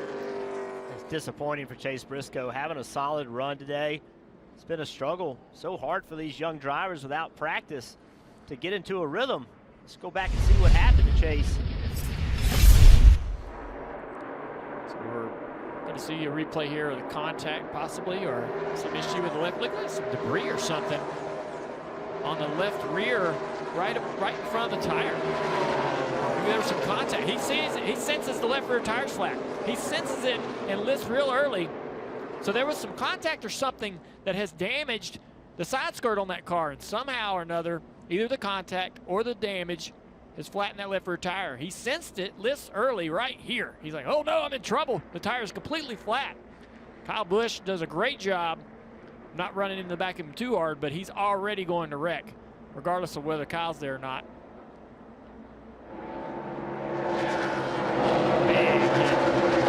Fuel cell does an amazing job keeping the fuel inside the tank. The field working their way onto pit road again. Parker. Right, and Martin Truex Jr. was told to just follow the leaders there, as he did coming down here. They get 4 tires on this 19 car. Once again, just looking for a little bit more stability on the early portion of the run. Denny Hamlin radioed his crew, I'm just not good enough on the short runs. There'll be an air pressure adjustment here. He just needs a good stop to the crew. Kelly. Chase Elliott said his 9 car fired off better, and he said it was turning better from the get-go. No changes for that 9 car, just 4 tires and fuel, Marty. Kyle Larson said with that cycle of tires, tighter in the center, looser on exit, they have not been able to get rid of that all day long. You got to wonder how many tools in the toolbox Cliff Daniels has. The pit crew, though, they deliver. They've been the best throughout the playoffs. They get Kyle Larson up to the lead. On the way to break, we talked about the solid kind of pit stops by the 2 Joe Gibbs Racing cars. Let's compare the 2 Hendrick cars, Kyle Larson, Chase Elliott. The pit times reasonably close, 0.4 of a second, but the driver time, look right here. I mean, that is a lot. Half a second just with driver time. So you think that's pit road speed, but I actually think it's due to qualifying. That great qualifying run by Kyle Larson gave them the first pick. They're at pit stall 1. When they leave, they only have to go to right there. That's where you're scored off pit road. It's about 30 feet, 40 feet. So while it looks like Larson's way better with his pit road speed, he actually doesn't even have to accelerate. Look, he's going to be at the white line right there.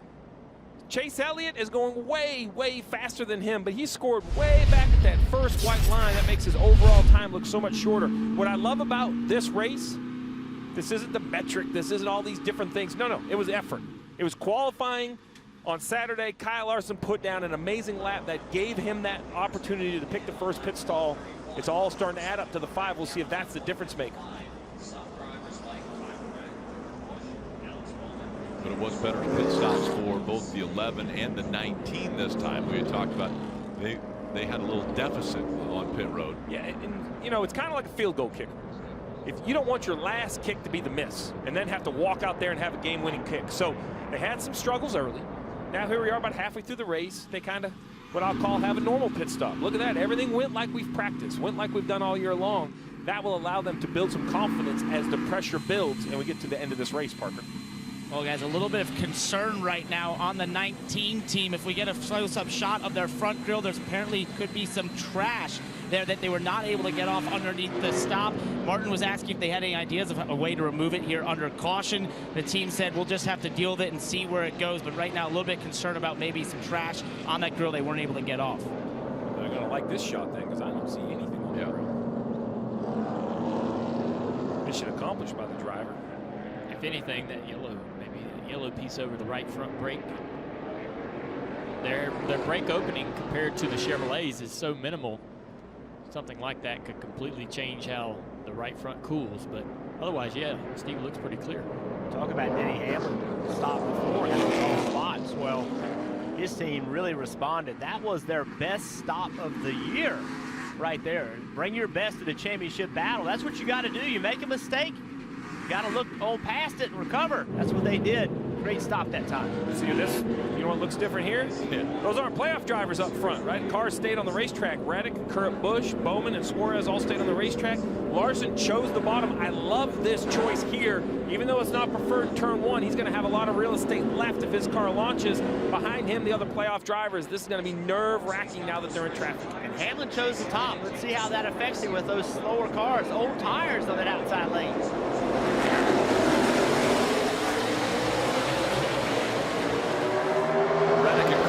Back up through the gears, and Chase Elliott quick to the inside. Here comes Kyle Larson as well. Larson jumps up to the lead.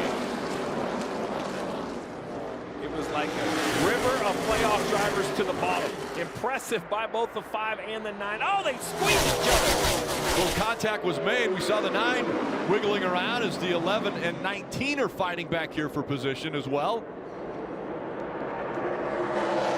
And he did a great job working himself through those slower cars in the outside lane. He went to the middle. Now he's taking the fight to Truex, hoping to catch Truex behind the one car. Used Kurt Busch as a pick right here. Clears him. Truex falling in behind the 1 now as the 11 of Denny Hamlin goes below the 1 of Kurt Busch and clears him. It looks as though the 19 will do the same.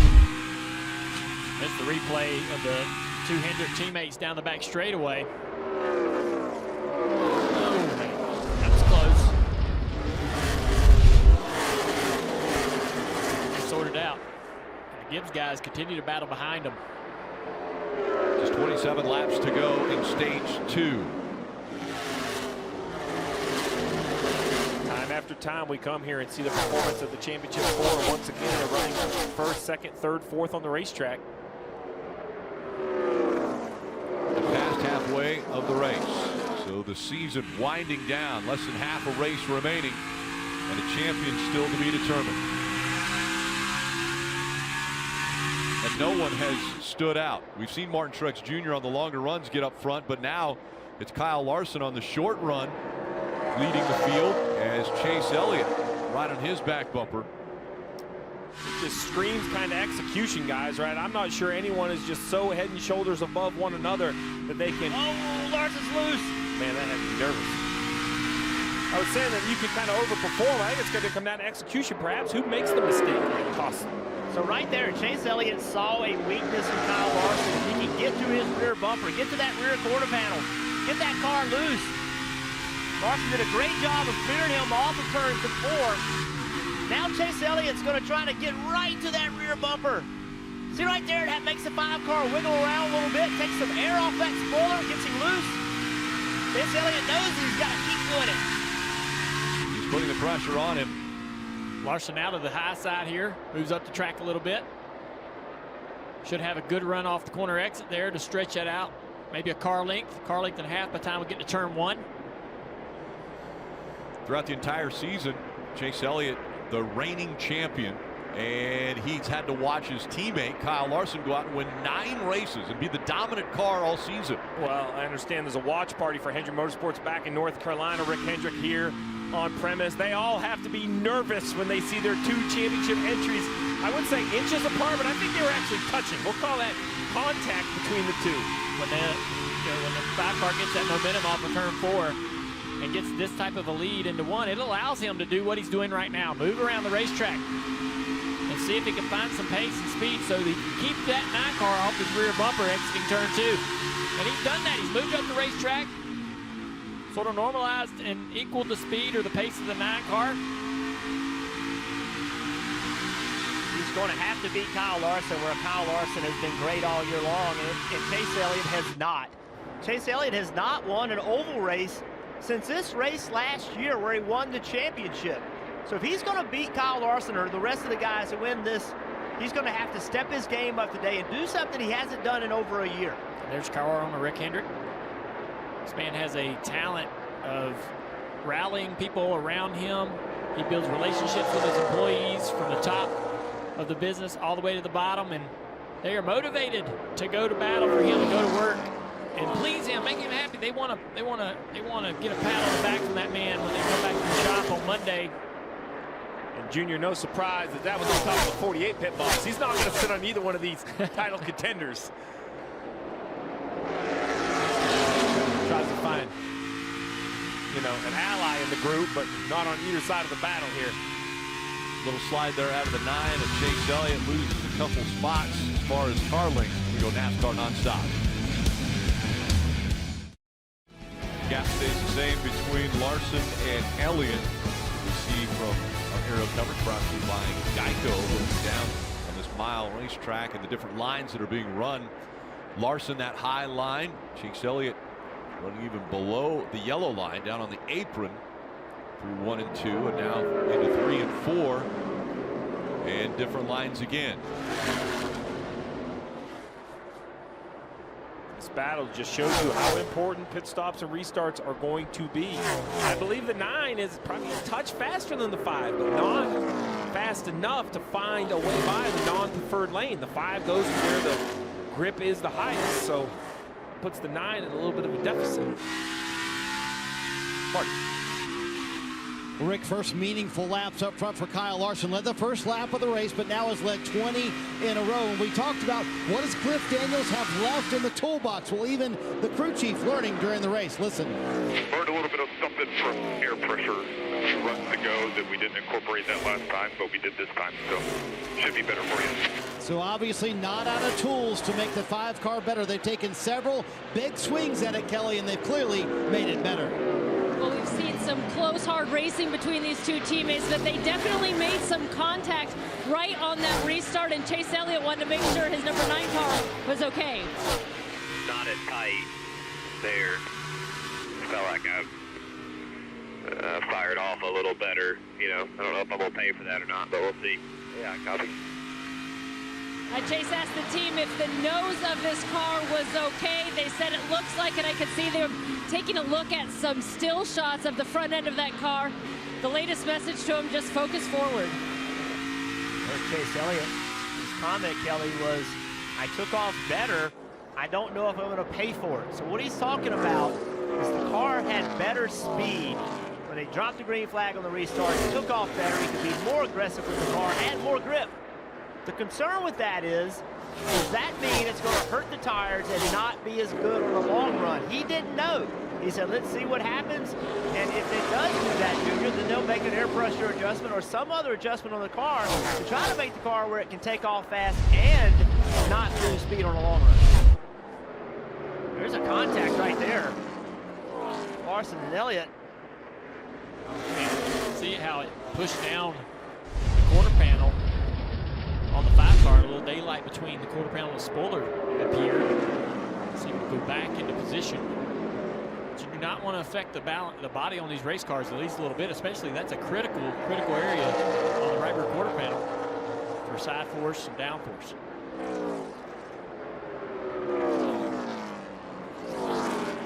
Way back on lap 2, Chase Elliott had the fastest lap, the Xfinity fastest lap.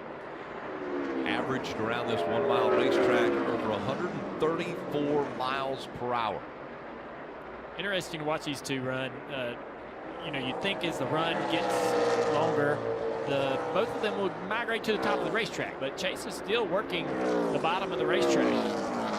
Even down on this end, he's still rolling the bottom of turn 1 and 2, and that tells me that maybe the resin is neutralizing a little bit. Maybe it's losing a little bit of that advantage that we've seen from it all weekend long with the trucks Xfinity. Everybody would end up there. Maybe some of the grip and the speed and pace is starting to go away with that high side as we get through this race.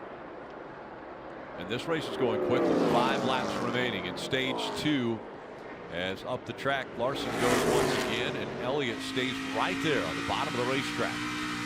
And the gap stays about the same, 0.3 of a second separating the two. You can see a little bit of a fade in the darkness of the high groove, where everyone has ran right on the edge of it, right on the lower side of that resin. It's faded a little bit, like it's more wearing away. You may, as a driver, search a little bit higher to see if you can find some place on the racetrack higher that the cars haven't used to find more grip. But it's going to be a little bit dirty up there. You mentioned the contact between Chase Elliott, the 5 and the quarter panel, the 5 getting bent down. You know what else it did? It got flared out, got rid of the back, and pushed that right rear out. That is spectacular for the 5 car. That is what you just call good fortune, right? I mean, he got ran into by his teammate. Nothing you want to see happen over the course of the race. You hope it goes the right direction. And today, it went the right way. And the way you want to look at that as a fan, the rear spoiler on the car adds downforce. That's like a spoiler on the side of the car now, adding side force, increasing how he can drive this car into the corner, how much deeper he can lean on this car and swing the back. He has an advantage aerodynamically that his teammate does not. Let's ride along with Kyle Larson on top of this on top of the roof, and I want you to start paying attention to something. The sun is setting. So into turn 3, they dealt with this in qualifying yesterday. Look at the glare. So right now the drivers is going to get very difficult. See the glare on the racetrack right there? You cannot see that yellow line. It's going to get worse for a little while as that sun continues to set. The drivers are going to have to start looking for other visuals that they can get their eyeballs on to help guide them to where they need to be. And Larson, it has been his stage. He's led 32 laps, going on the 33rd lap, which is the final lap of stage 2. Kyle Larson, we talk about he and his crew chief, Cliff Daniels. Well, things have clicked for them. Larson is going to win stage 2, and now he has the advantage over the other Championship 4 drivers.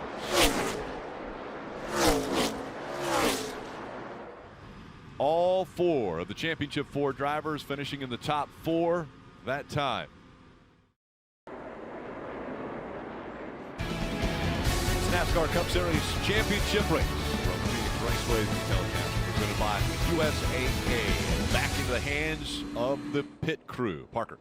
Well, we saw the weakness of the 19 car there on the short run. Martin Truex is saying lacking overall grip. Wheel to contend with the front 3 there. To be 4 tires and adjustment to the 19 days. Hamlin was asked if he was loose anywhere that he could not stand. He said no. Jack Van Kellen Mills will make his 3rd chassis adjustment of the day, Kelly. Chase Elliott said his biggest struggle is running up high. So the car gets super lazy up there. He's much better running down low. It's 4 tires for the 9 car, Marty. All the work on the 5 car finally paying off. Kyle Larson said, we fixed the exit. I like it there. I need to turn the center better. More of that last adjustment. You see that wedge adjustment? Pit crew had kept them on the lead last time. They do it once again here. They have delivered all day long so far, Rick. And they do for all 4 of the Championship 4. They all hold their positions. These guys said it's going to be a dogfight. It's going to be a slugfest. Have you seen anybody grab this race by the throat yet? And who do you think that could be when they do it? Restarts are going to be crazy. I can't wait. It's going to be fun to watch. These guys are all over each other. No, I haven't. I mean, all 4 of these race cars, they've all performed extremely well today. I mean, look where they're running. 1, 2, 3, 4. So I can't separate them. It's going to be a mistake, I think, that separates them. You know, one thing that I saw right there in that stage towards the end, Kyle Larson on the top of the racetrack making great speed. And I don't know if it had anything to do with the right rear quarter panel getting pushed out a little bit or not, but he found something right there that is going to make him hard to pass. Uh-oh. Yeah, and if he's hard to pass, let me tell you something. It's going to be a long day for the rest of these guys. Rutledge? Kyle, I'm over here on the perch, and although it's a beautiful day, there are some clouds showing up, and we heard Jeff talk about with the sun setting how it changes for the drivers. But Steve Letarte, I'm wondering for you as a crew chief, when you can have a 10 or 15 degree swing in a temperature on a day like this, for crew chief, do you start backwards to forwards on how you plan for that, or do you start at the beginning of the race and then try to figure out how do I need to change so the car is where I want it by the end of the race? So I think you want to start with how the race is going to begin, but Rutledge, to your point, you know, it's the desert. It's cold in the morning, cool in the evenings, hot in the middle of the day. You got to have really good notes. You can have all the simulation you want, but good old-fashioned notes like they taught you in high school, Rick. Very detailed notes on what adjustments and what swings the track goes through. That's what makes that sticky stuff they spray down so difficult to read, because now you have a temperature swing, and is that sticky stuff getting worse or better as the race goes? I struggled on that note-taking in high school. I borrowed from others. It worked well. The group plan. And Hendrick Motorsports lines up in row 1, and then it's Joe Gibbs Racing in row 2. So far we have seen those 2 different Larson and Elliott on the high line, low line. Then it's Hamlin and Martin Truex Jr. on the high line and low line of row 2. Kyle Busch in the 18 has come up here to challenge for a top 5 spot. As we're back underway, it's the final stage of the 2021 season. Chase Elliott did not get a great launch on that restart. That's allowed Denny Hamlin to get to his outside. Chase still cleared him in 3 and 4, 1 and 2. And not a great start for the 19 of Martin Truex Jr. Right now, Harvick on his outside trying to take 4th away. That's going to be hard to do. Harvick's going to fight hard. Down this front straightaway, Truex launches forward. But again, side by side into turn 1. Truex way down the racetrack, trying to go the shorter distance and able to use that to his advantage and take the spot. Kills his exit speed, but it's okay. He gained the position that he needed to gain. This got track position, and now he was blocked down the back straightaway. Now he was off and rolling. While this is going on, 2 HMS Hendrick cars are driving away from Denny Hamlin, putting a little bit of distance between themselves. Short run speed in this 11 car may need to improve if we get late yellows. But now with track position, he's able to gauge himself and understand where they're beating him. Before, when he was having bad pit stops and he was not restarting the near field, he didn't know. He just knew they were faster, but he didn't know where. Now, as a driver, you can start understanding, okay, crew chief, here's what I need. Here are the changes that I need to be better on this short run. Well, you may only get one shot at those changes. 112 laps to go. Every car will have to make a trip to pit road for fuel. They cannot make it to the finish. Maybe more than one trip if the tires are important and we get some yellows. But if this ran green, 1 green flag pit stop still required to finish the race.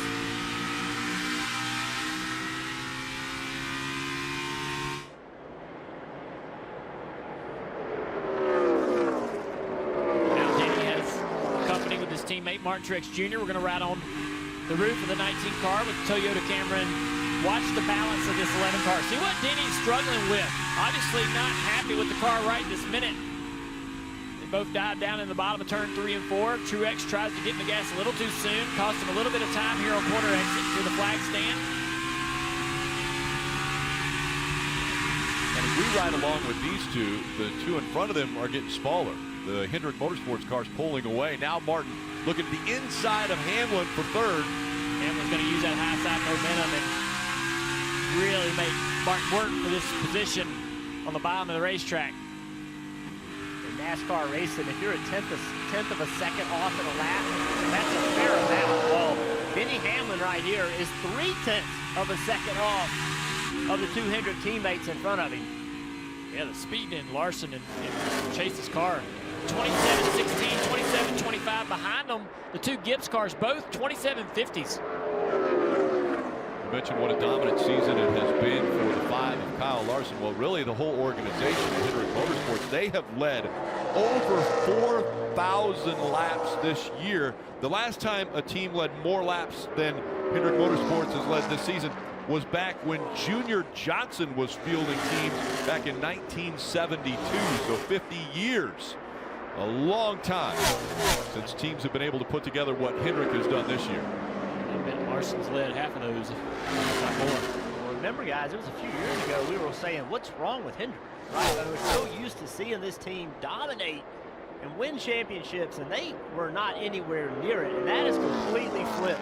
They now have gone back to the Hendrick Motorsports that we know. They can lead races, win races, and win championships. And while you want to give credit to them, and they deserve it, you also got to give credit to the manufacturer, Chevrolet. They did not have a great race car.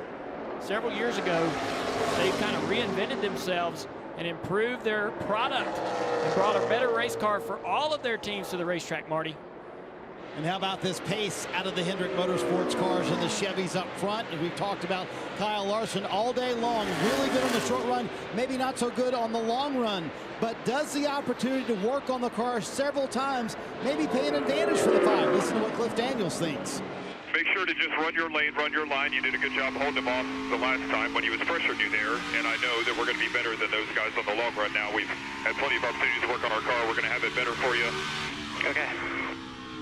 So, Steve, sometimes when you have a car that's kind of off in the first of the race, you get more opportunities to take big swings at it. Those swings have certainly paid off so far for Cliff Daniels and Kyle Larson. Well, we've seen dominant cars this year, Rick, but adjustments throughout the race matter each and every week. Let's go NASCAR nonstop. I want to take a look at the Ruoff Mortgage Keys to Victory Lane, guys. Yeah, no mistakes. We've seen these playoffs have been completely full of mistakes at the wrong time. Also, late in the race, you just cannot afford a mistake if you're going to win this championship. And these restarts are going to be crazy, and you got to take advantage of that. Put your guys around you in some bad situations, make them have to lift, take a bunch of spots, make it happen. All right, crew chiefs, adjustments, adjustments, adjustments. 98 to go. You're going to see a driver at least one more time. Short run, long run, tight, loose. You've heard all that all day long. What's going to be the magical tweak that's going to get your car to victory lane? Listen in to 11 radio just before the restart. Oh, wow. 5's got a parachute on the right rear. That's nice. Yeah, that's what's the fight do to damage? Yeah, he's not going to fight free. And we're talking about that damage on the right rear quarter panel of the 5 car that Steve explained to us, how that's helping that car.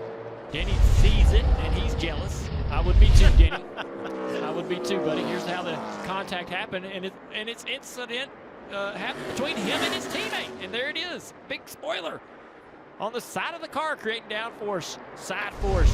And he is not going to be loose into the corner like Denny said. He's going to have a much more comfortable entry to be able to drive deeper into the corner, and they can free the car up for the center of the corner. I mean, this is great all the way around. And he's controlled this race since this has happened, Marty. And I think that's the key point, Dale. Remember, they struggled loose on exit the entire day until that happened. Now, yeah, granted, Cliff Daniels has made several changes to the car, but Steve, how much is that helping the, quote, parachute, Denny Hamlin said, helping this 5 car, because immediately that free on exit that they couldn't get rid of all day was gone. Well, they don't spend millions in the wind tunnel to not try to find every aero advantage possible, and this is an aero advantage. But I want to be clear. There were games on pit road for years. NASCAR has cameras everywhere now. We've seen cars brought back down pit road because crew members pulled skirts or pushed quarter panels. Every car in the field today is going to have wrinkled skirts because of the dog leg on the backstretch. They're not going to make a single team fix it. They're going to not make them fix dented fenders, torn up quarter panels, smashed in doors, and they shouldn't make this 5 car fix an incidental contact, because I can assure you, he didn't want to get hit on the exit of turn 2. Some days, it just bends the correct way, and that's what happened for the 5 right here, and we'll see if it pays off. But to your point, you can hear the jealousy in Hamlin's voice. Well, he's fortunate it bent it the way it did. It could have just as easily been it the other way. It would have been a major disadvantage. We've seen cars before years ago where the rear bumper would come off all off of it. Oh, that was instant speed. If you could get the rear bumper off that thing, it was crazy how much better it would drive. Coming up now on 92 to go, and now inside the fuel window. So, Steve, this last stage, over 122 laps, but when will we see potentially these drivers wanting to come to pit road, maybe green flag pit stops even? Yeah, we're still a long ways away. It would probably be at least another 40 laps, 35 to 40 laps to see guys pit under green. We're showing right here the 18 of Kyle Busch. The season that could have been, right? You heard his frustration, but I love his feedback. As a matter of fact, disappointing as it may be for others, hey, we weren't good enough. We're not in the championship 4 because we weren't good enough. That's what makes Kyle Busch who he is, or that's what makes him better. Behind him, the 2 of Brad Keselowski.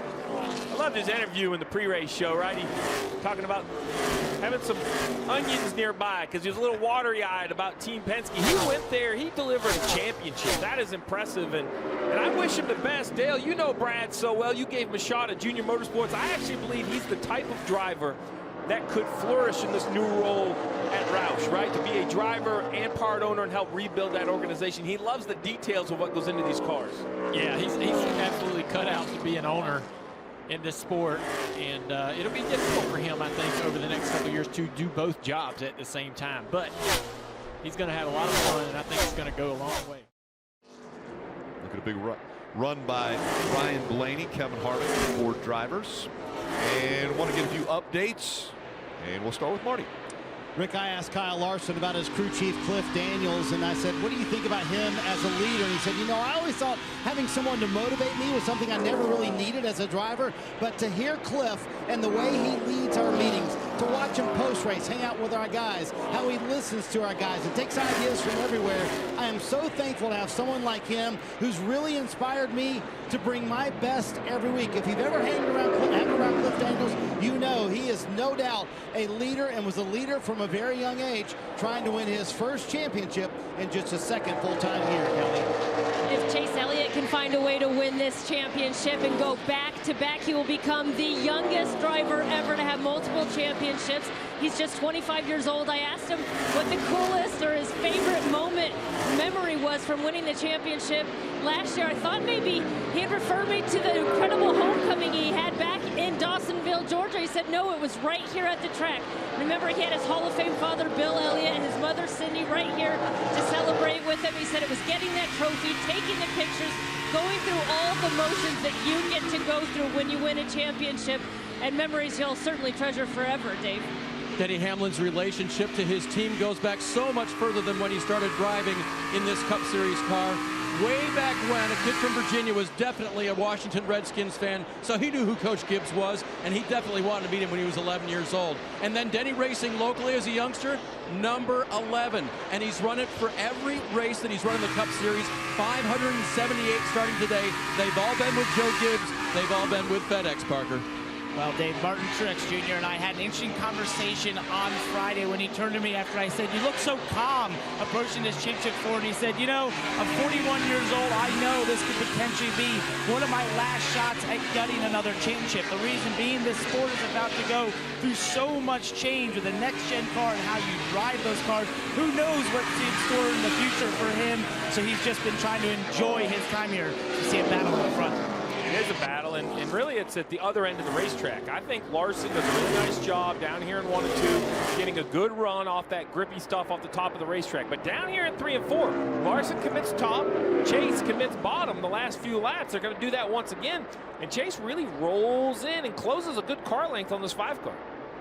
Speaking of closing in, Larson and Elliott, they have not been putting out the fastest laps of the championship 4. It's been Hamlin and Truex Jr. who have put together the fastest laps. They're still trying to close the gap, but look at this. Chase Elliott keeps peeking just to the inside of Larson. Saw Chase Elliott at the end of the last long run. He just stayed committed to the bottom of the racetrack. Larson was on the top. But Chase Elliott down here in 3 and 4, like you said, Steve, making big moves right here. And now that Chase is there, Larson's going to have to get more defensive with his line. He'll change a few things, and it'll cost him a little bit of time. And if they battle like they are right now, it's going to allow Denny to get right into this really quick. Denny's looking right out the windshield, seeing these two guys run side by side, and he is trying quickly to get there as they are costing each other a tenth here, a tenth there. Elliott able to clear the 5 as they go through the dog leg and now into turn 1. Lap cars coming into play once again. Chase now wants to put a little bit of distance between him and the 5 car. I think Hamlin is the quickest car on the track. Marty. I think Kyle Larson really may be getting a little bit tighter on exit here. I think that's the concern for the 9 camp. They did tell him, hey, or the 5 camp, they did tell him the 9 is catching you a little bit here. And they also told him early in the run, the 9 said on his radio, he can't keep up with you when you're in that high line. So you see Larson really working the top of the racetrack. But Steve, you had it right on. 1 and 2 is where Larson is the best. 3 and 4 is where he struggles, and that's where Chase Elliott passed him. Larson's going to move around and change his line a little bit now that he's behind the 9. He's going to make a couple small tweaks, and you can see he's not letting that 9 go anywhere. He's actually improved his car a little bit with the adjustments to his line, and he's staying right here. Going to bring the fight back to Chase Elliott, our leader. Trying to take advantage of these lap cars. 68 laps remain. NASCAR Cup Series Championship race from Phoenix Raceway. Telecast presented by USAA. And here comes Denny Hamlin. 47 laps on this run right here. The longer run Joe Gibbs racing cars have been like this all day. It was the 19 of Truex, now the 11 of Hamlin. As the tires wear, the 11 comes to life. He's taken over second from Larson. And with 67 to go in the race, drivers, he is hoping this runs green. We have green flag pit stops. No more restarts. This is his strength.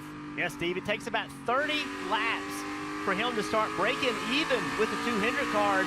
And then on about lap 32, 33, his car gets way faster. As you've seen, he's run him down from almost 3 seconds back. It's won't be long. He's going to be battling for the lead. And the same can be said for his teammate Truex. You see him in the screen there, just behind Larson, right behind Truex, the 4 car as well of Harvick. So it's really more maybe that the Hendrick cars are falling off too much on the long run, Parker. Right, I think the 19 of Martin Truex Jr. is going to be the first on the pit road of our Championship 4 contenders here. Electing to pit early as they were gaining time on those Hendrick cars.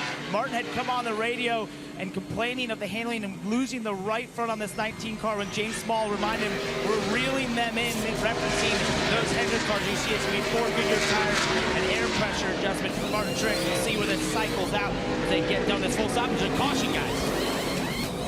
Oh, a huge wreck for the 38 of Anthony Alfredo. Heavy damage to the right front.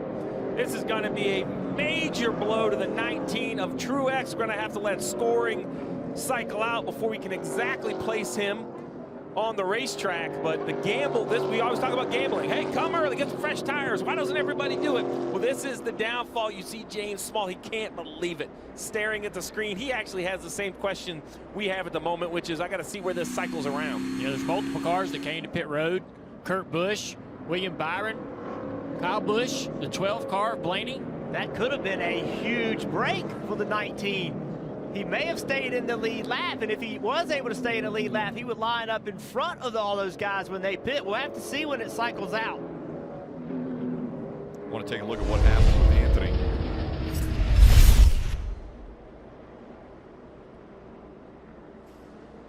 Oh, right front tire. Gosh. We see that a lot on corner exit of 2, and that is a nasty angle to hit that wall. Thankful for the innovation of the safer barrier.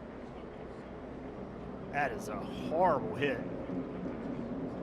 Mentioned Anthony Alfredo fighting for Rookie of the Year this year. Chase Briscoe, another driver who has had an issue today.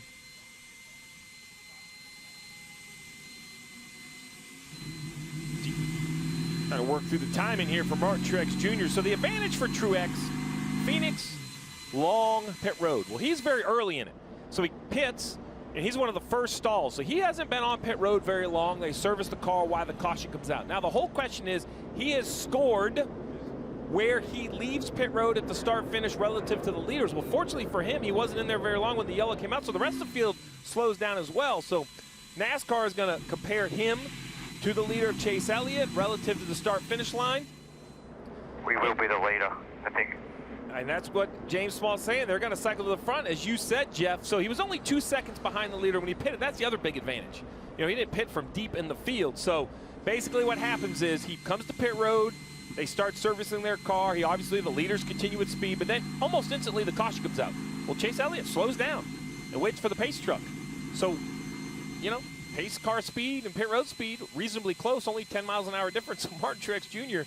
and James Small, instead of a bad break, it's perhaps the best break they could have asked for.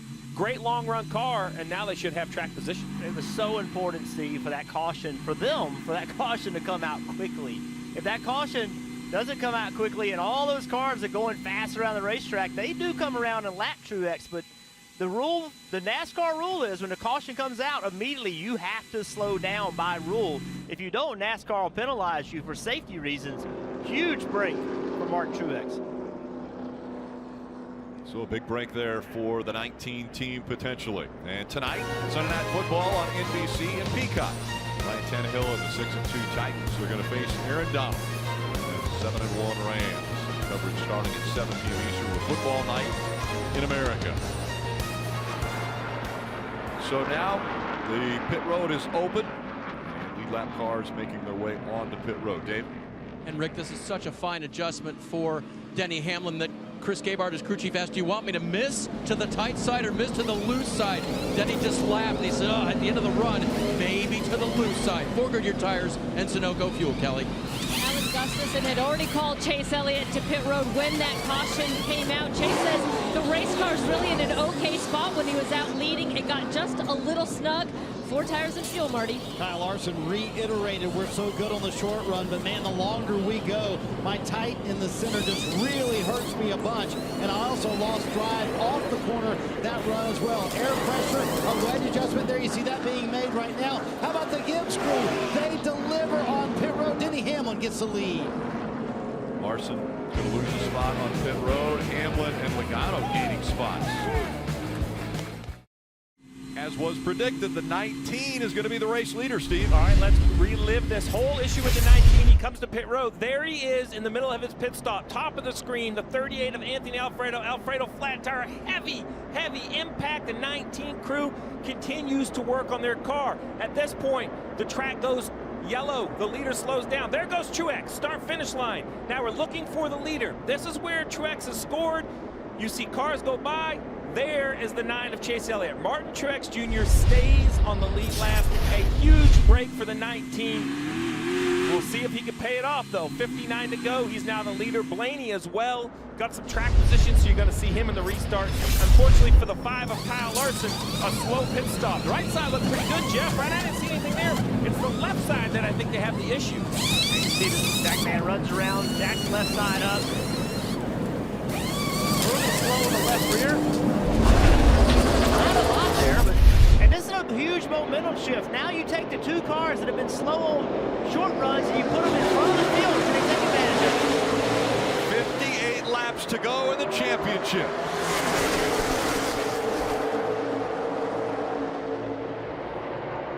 Aggressive Larson to the bottom of the racetrack. He's going to have a lot of company on the outside. Look at the momentum lost down the back straightaway. The 2 Hendrick cars are stuck behind the 2 Penske cars. And as they are, the 2 Gibbs cars drive away from them. Chase Elliott making some quick work here, though. Getting on the outside of the 22 back there for 4th. He's going to take that position away now. Tries to figure out a way to put a position or make a position on this 12 car as quickly as he possibly can. You talked about the short run speed. You got to take advantage of it while you got it. You got about 25 laps till we see the Gibbs cars cycle to the advantage in lap time. There's a huge change in momentum here. We know that clean air, I don't care what size the racetrack is, clean air helps. That's going to make these 2 cars that have been slower on short runs, it's going to help them some. I don't know they're going to have enough speed to hold Chase Elliott off, but even if Chase gets by them, they're so much closer to him than they have been, it will not take them as long for it to switch to that long run car to have a major advantage. Stay on the aggression here. Spotter of the 9, coaching his driver to stay aggressive. We heard at the beginning of the show, Martin Truex Jr., when he was chatting with the guys on pit road, he said, nobody can out-scrap us. Well, Martin Truex Jr. right now in this team, after a couple poor pit stops to start the race, they have now put it all together and a little bit of luck on pit road. When they're on pit road, the caution comes out, they start up front. Now, can they hang on to it? Can they stay out front?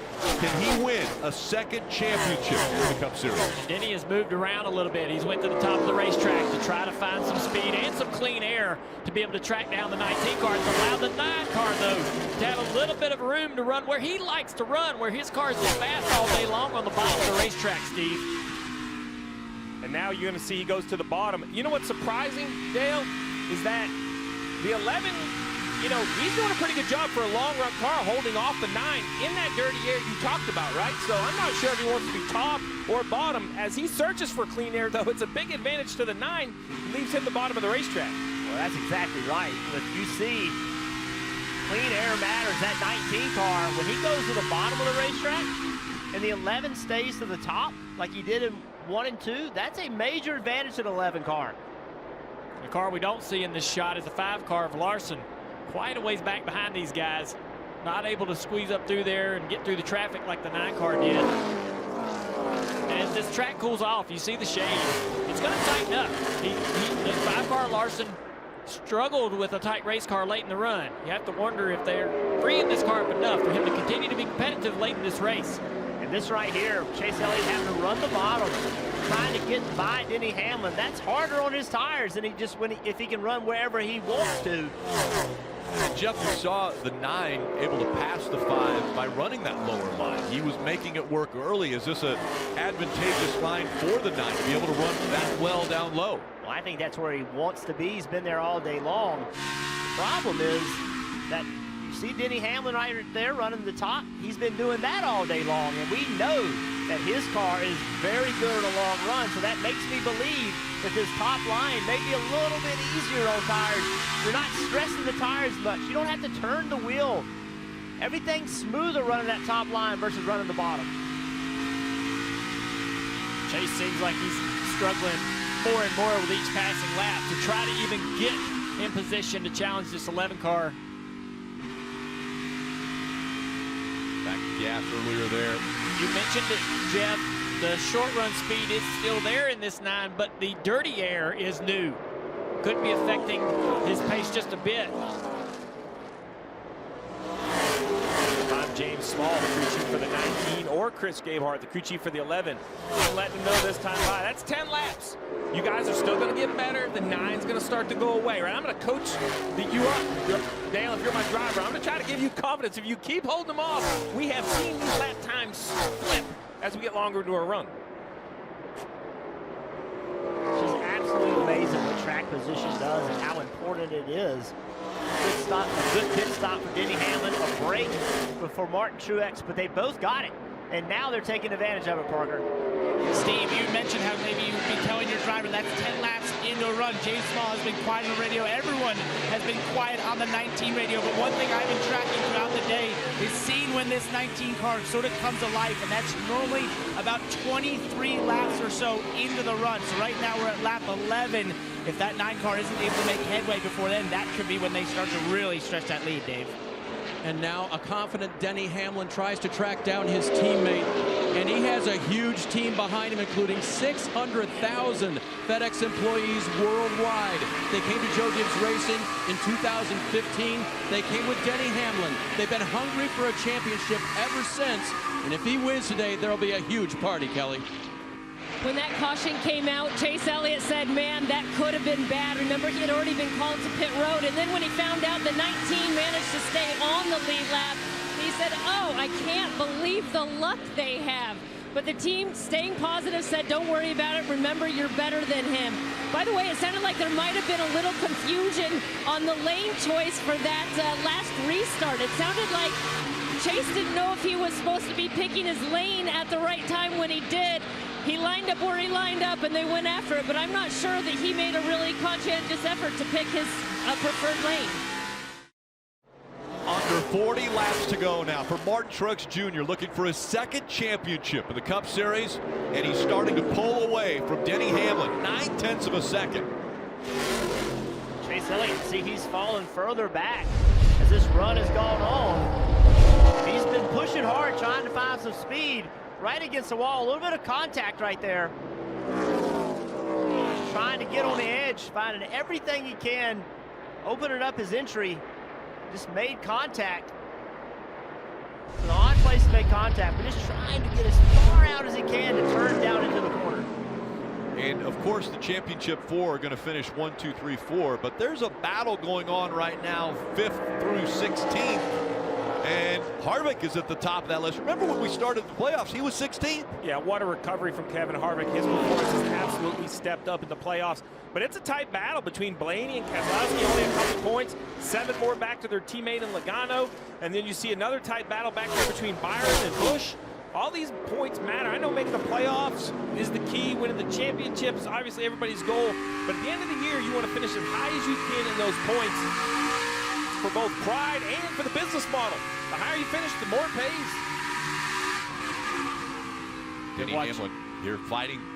See if they can get that car a little bit closer to the 19. I've been watching these guys kind of move around a little bit. And the 19 of Truex is exiting turn 2 quite a bit lower. It's going in, using a little bit of that resin up high, but then turns the car off and runs almost next to the apron on corner exit to adjust his line. It seems to have helped a little bit, give him a little bit more pace. I think Denny was a little bit quicker, but What do you got on this 11, Dave? Junior 22 laps into this run, and Denny's team has seen this movie before. This is right where we started pulling away from in the last run. This is all playing out right. We'll see if it comes to fruition for the 11 car. Just 9/10 of a second behind his teammate now. So I feel like that those two cars did the same thing the last run equally. When one got better, the other got better the same amount. It wasn't like the 19 was slower or faster than the 11. They're pretty equal when they chased down the HMS cars. And now the 19 of Truex is going to enjoy the clean air. Now the lap traffic could play a role. It has cost Truex a little bit of time. It's cost Denny a little bit of time. And that's going to continue if we stay under green. But I think this clean air for Truex is going to play the biggest role as this race goes forward. One thing we have seen, though, with 34 laps to go, we've seen massive shifts in speed on lower tires. We've seen cars fall off by 2 or 3/10 of a second. If you're Denny Hamlin, you know, you need Chris Gabehart right now pumping you up. And that's what he was doing. Hey, man, this is going to be our advantage. It's playing out exactly like we want it to. Denny's just got to lock in. He's just got to lock in and hit his marks. Be perfect every single lap. Well, that's for the 11. If you go behind the 11, the 2 Hendrick cars of Chase Elliott and Kyle Larson, if I'm Alan Gustafson, I'm cheerleading my driver on. I'm continuing to give feedback. A yellow changes everything. These two have the best short-run cars. So we saw the 9 make a little contact with the wall. Don't panic and take us out of it yet. What we don't want to do is damage our car and then have the caution, Marty, that we could have used for both the Hendrick cars, a yellow, and I think they have a chance. And Steve, after a 9-win season, the championship might be slipping away from Kyle Larson in this 5 team. He said the drive off, especially off of turn 4, left the car much earlier in this run. So unless they get a caution, I'm not sure there's a path that Kyle Larson can get up there and pass those Gibbs cars. And look at the sun now. The sun was behind the clouds. The track was pretty cool. Now the sun is back out. Look at the view into turn 3. The drivers cannot see the racetrack. What you see on your screen is exactly what it looks like out the windshield for the drivers. And now this part of the racetrack, turn 1 and 2, is going to warm up. It's going to get slicker. Who will benefit from how the track is going to change down here if the sun stays out? I just watched the brake rotor explode on the front straightaway, and there's debris all up there, high in the dog legs. Okay, so crew chief saw something happen. Was it with David Starr? And a caution does come out. That means a restart. And Steve, you come back to pit road and get fresh tires. 28. Got one set. So this is really the stress for everyone, right? We saw earlier in the race Ryan Blaney not pit and hold cars off for a little while, but he did not have this many laps on his tires. This is a 28-lap run right here. I believe that you have to come to pit road. There's a reason for the caution. You see that part is in a really bad location. Entrance to turn 3, a huge part of the brake rotor, which is the radio we were hearing that they saw it happen. So I think you have to come to pit road. And now if you're Truex, Hamlin, Elliott, Larson, I know we talked about Truex and Hamlin not having great short run cars, but they held the Hendrick cars off here with the short cars with the help of Team Penske, who lined up in between them. We talk about it being a team sport. It's going to be the driver's responsibility here in a little bit. But before that, it's going to be the pit crew's opportunity to shine. Kyle Larson has that #1 pit stall. Will that be the difference maker? Yeah, we talk about the mental state of the drivers and the pressure that they feel behind the wheel. Now we're going to talk about a group of individuals all equally under a big amount of pressure. This could be the final stop of the day, should be the final stop of the day, and they all are going to be expected to perform. And I don't have all the tools that these guys have for data analytics. You know, is anybody gaining with 2 tires? Does Kyle Larson say, I don't know if we could beat him from the second row. We're going to take 2 tires. I mean, I don't know. I don't think so. I think it's going to be 4 tires. But, you know, I think everything is kind of on the board right now of opportunity and what can you do to gamble. Yeah, as Denny Hamlin, you see his reaction when he hears a caution is coming out. I don't know if that's excitement or disappointment. I think he thought he was in great shape and needed that thing to stay green. I agree with you. This has turned into a Hendrick Gibbs slugfest. It just has. You know, Joe Gibbs is not here today, had some back surgery. Number 1, I want to wish him well, but number 2, can you imagine being at home watching this? 2 of your guys going at it, battling for a championship, trying to fight off the Hendrick guys as well. The stress for 2 extremely competitive car owners between Joe Gibbs, the Super Bowl winner, Also a winner and a champion in NASCAR, and Rick Hendrick, the guy that's been the man to beat for this, for I'd say, 20 years, 25 years. Two of the big car owners swinging it out. And I'll add to this, we keep talking about the 4 up front. Well, everyone else is still in this race. What if Kyle Busch from 11th says, I'm going to stay out on old tires? What if Tyler Reddick from 13th think they have a chance to win the race? Or does someone back there take 2 tires? So this field can easily get jumbled up. Denny Hamlin said he lives and loves chaos. He's getting ready to be in the middle of it. He's about to live the chaos as we go to pit road, Parker. Right, Martin Truex came on the radio reporting that car is just a little bit loose on the entries there, so they make a small air pressure adjustment in the 19. Remember, this team struggled a little bit earlier in the race to gain spots on pit road, but cleaned it up later. It's going to be 4 tires for Martin, Dave. 4 tires for Denny Hamlin as well. Let's see if the crew continues their pace as they have been. Good stops the last couple. He'll get 4 in Goodyear and Sunoco fuel, Kelly. Chase Elliott said he was just a little bit tighter that run. Could be from the damage when he got into the wall. It's going to be 4 tires for Chase Elliott as well, Marty. Last run, just 2 sweeps from Kyle Larson on exit. He said, I could not get back to the gas like those guys did.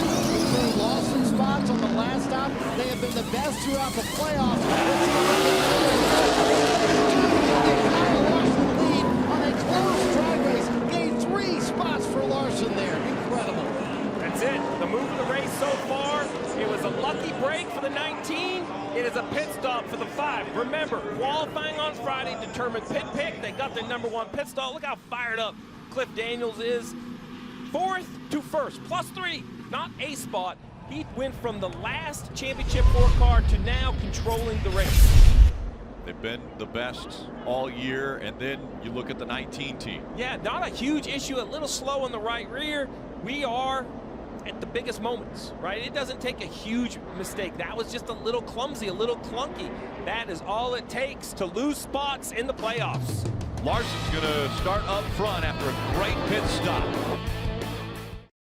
Steve, maybe the most important decision of the entire year about to happen right here. 25 laps to go for a championship. Now what lane do you choose? Kyle Larson, I assume, will take the top. Hamlin will take the bottom. How about Chase? He'll take the bottom as well. The championship 4 will line up in the front 2 rows with a little mixture.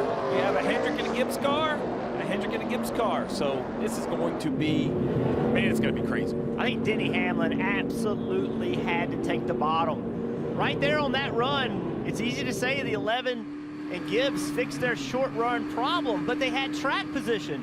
Now the 5 of Kyle Larson has track position. I think Denny Hamlin knows that. I think Denny Hamlin's got to push the issue here. He's got to put the 5 of Larson in a bad position, trying to run him up the racetrack as they enter turn 1. You cannot let that 5 car get ahead of you.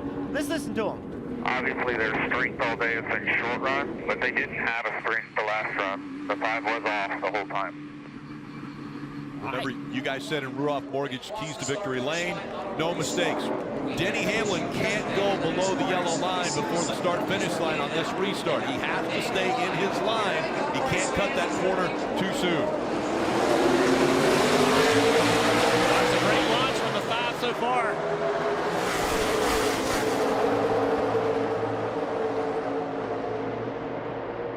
The 5 surging out front. Can Truex clear Hamlin? He's going to do it. It all started. Hamlin did not get the launch he needed. Now Truex is in second. Larson, Truex, Hamlin, and Elliott. The championship 4, 1, 2, 3, 4. 23 laps to go. Truex closed in quite a bit. Again, he's closing in a little bit on this 5 car, right? Within a couple car lengths down the back straightaway. Here comes the 9 as well, looking at the inside of the 11. Chase Elliott trying to take 3rd away. Hamlin's going to fight hard up top. There's grip up top, but short way around the racetrack. New tires. Chase Elliott going to, I thought he'd shortcut that back straightaway more than he did.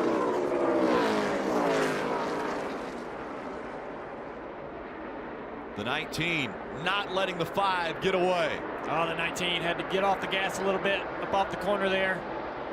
Now he goes back on the attack into turn 3. Truex, perhaps the best long run car of the bunch all day. So the key here, obviously trying to pass him if you can but stay as close as possible. If your car comes in, if the tires feel great with 5 or 7 to go, you have to have him close as he climbs the banking up to that grippy area trying to get a run off the quarter. I'm surprised Truex was able to stay that close to Larson those first few laps. Larson up the racetrack a little bit. Truex right on that yellow line. Parker. And Jeff, James Small came on the radio just before they restarted and told Martin this should take off better. That tells me I think they pumped up the air pressure a little bit on that 19 to be better here on the short run. Giving your driver a chance. I love it. We talked at the beginning of the show about the experience on top of the pit box. Kyle Larson, James Small. Kyle Larson leading James Small, the crew chief for Truex, says, I got to give my driver a chance. Something to catch this fast number 5 car, and he's done it. The 19 is there. He is so good down here in turn 3 and 4. Pretty equal in 1 and 2. Might be able to make some adjustments down here in his line. A lot of options in this corner. The pressure as high as it's ever been. Now, under 19 laps to go. The fight for the lead in the championship. Larson has it. Truex Jr. is bringing it to him. Larson, he runs up the racetrack a little bit. That gives Truex what he wants at the bottom, clean air. I think Larson's going to have to change his lane down here. Truex is close enough now into turn 1. He may be able to upset the We're going back to of get his up there, car. so we got to get into PJ1 off of Ford. There you go. That was what you just talked about, Jeff. Truex run the high side there. Let's see how he enjoyed that. If he goes back and does that again in turn 1 and 2. Still using the bottom down here, making some good time. The 5, though, up the racetrack, like you said, Jeff, like he was instructed. And look at the run down the front straightaway. He goes back to 2, 3 car lengths of a lead. Now he's going to change his line. He saw the 19 run the high side. If he has that 2 or 3 car length gap, he can make these adjustments. That was so close. I thought they were going to make contact right there.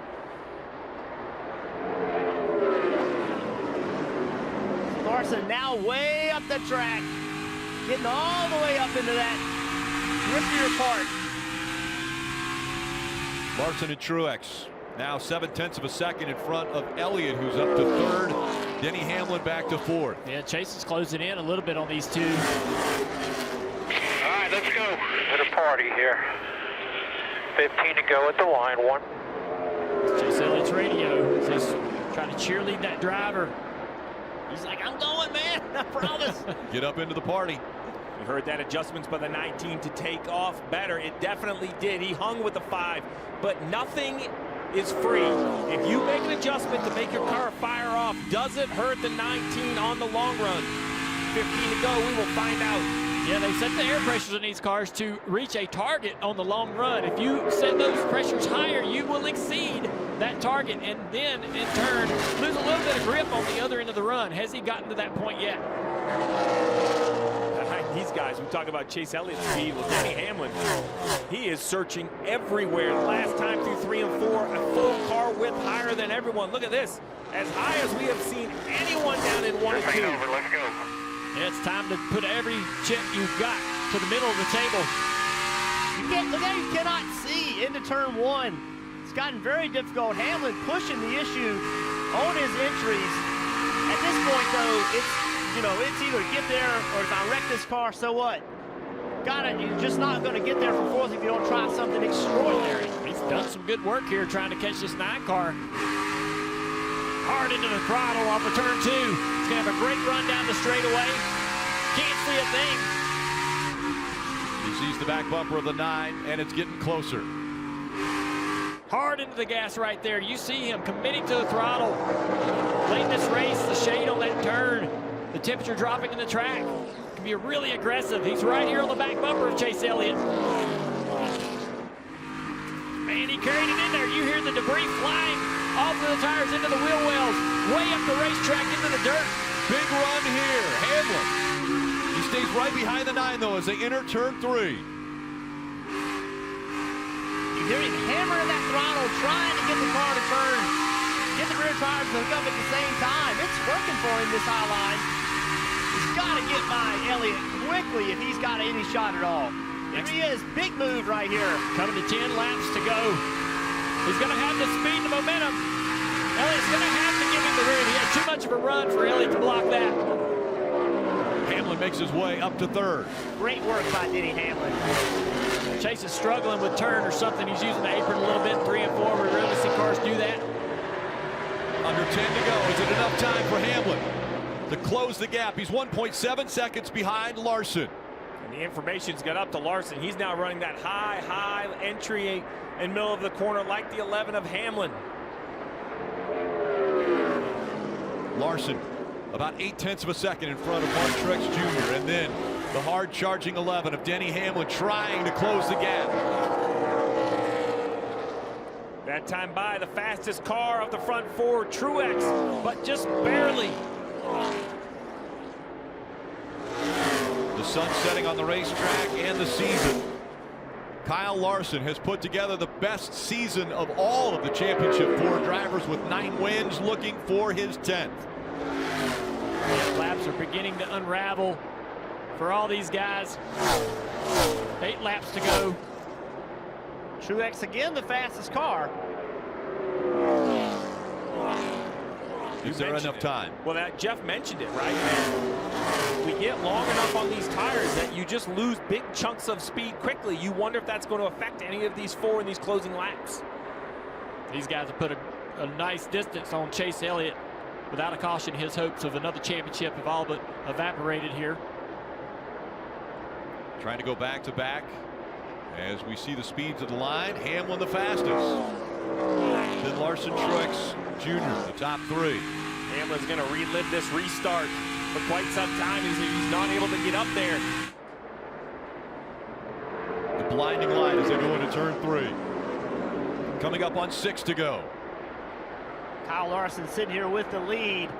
His pit crew, their second fastest stop of the year, and the key moment got him in this position. 09 to a 19.8. It's going to be 5 at the line. Keep it smooth. Now they gave it to him. They gave him the lead. Now he's got to go do his job. And trust me, they believe he can. That team believes so much in Kyle Larson. And what makes a great crew chief? What makes a great leader? Cliff Daniels, it sounded like this was a practice day. Matter of fact, here's the information. Keep it smooth, 5 to go. I'm more nervous than he is. Cliff Daniels told us earlier in the year, he said, I watched back all of Larson's dirt races and listened to his lingo so that I knew the communications that he liked to hear, the way he said things. And Larson said, you know, during races, I'm watching the scoring pylon. I want to know where everybody is around me. Well, that communication and that knowledge of where everyone is has paid off for Larson. 4 laps to go now. Guys, this race is not over. Remember Kyle Larson leading Pocono on the last lap, blew a right front tire, left front tire actually, ended up losing that race. We've seen things happen. They are not over until they drop that checker. And Denny Hamlin, he's catching his teammate Truex for that second place. And we have some lap cars as well right there in front of Larson. Now just 3 miles to go. 3 laps remain here at Phoenix. The lap car's getting well out of the way. Larson really appreciates that. We had an opportunity in the pre-race to show Kyle Larson a tribute from Mario Andretti. There is no bigger name.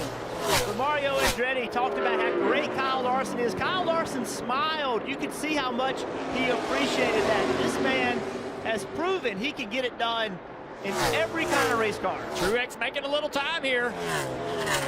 A few car links there, 2 to go. Half a second separating the top 2. Kyle's got to stay aggressive. But Daniels told him to be smooth. Into 3. The gap still 0.6 of a second. 1 lap to go. Presented by Credit One Bank. Wow, Truex made up a lot of time again in turns 3 and 4. A huge amount of time. He's closed the gap. The 5. Now sees the 19. He's getting closer in the mirror. Down the backstretch for the final time. There's going to be a lap car on the inside. Not going to allow Truex to run that low line that he wants to run. Kyle Larson a year ago watched the race from North Carolina. Today, he's a Cup Series champion. Oh my God, guys! Yes!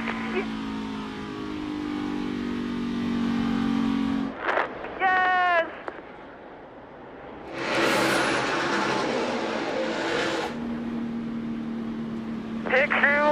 This is all on you guys. Unbelievable. You guys are the best.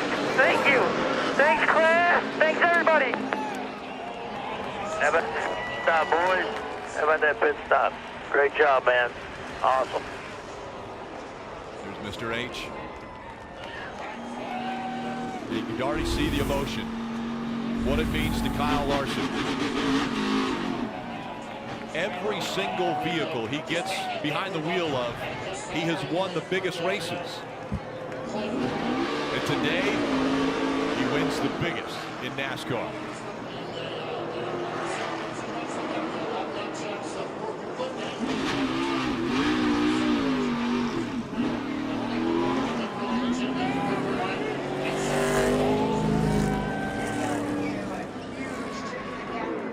Wins on the season. One of the most dominant seasons that we have seen in recent history.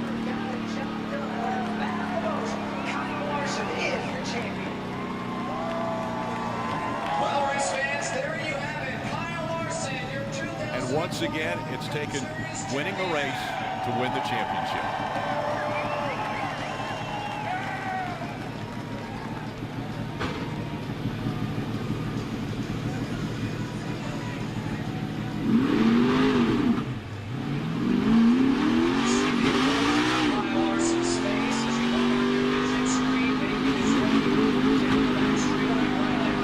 I see you.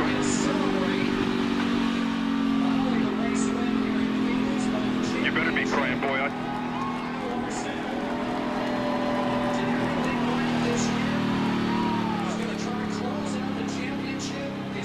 Kyle Larson. You see the emotions hitting him now. Champion.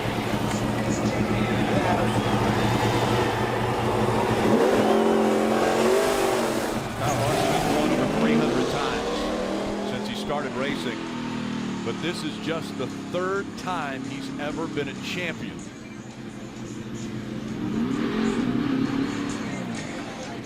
Flag's kind of heavy.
He's going to burn it down all the way along the grandstands, and then maybe he was going to see how far he could make it, if he could make it a lap. If he could have done a burnout, if the tires would have took it for a lap, he would have done it. That was a championship effort right there. A+. What a battle. What an absolute battle. We talk about how much of a team sport this is. We celebrate and spotlight the drivers, but I don't think I've ever seen a championship won by the entire group. That pit stop. And as you mentioned, Steve, winning the pole. He won the pole. That's the first choice of pit selection. They took the #1 stall. It was an advantage. The pit crew shined. They got him out first. He took advantage of it. He stayed up front. And now is the 2021 NASCAR Cup Series champion.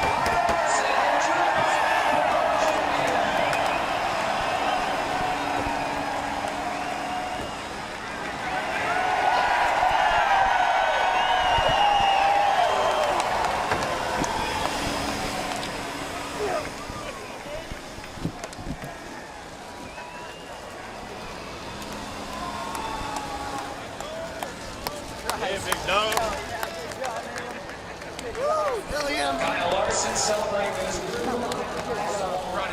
Oh yeah, right, shout. Drive your ass off.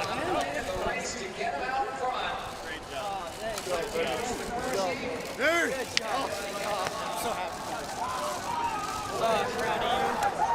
I'm so proud of you. So proud of you.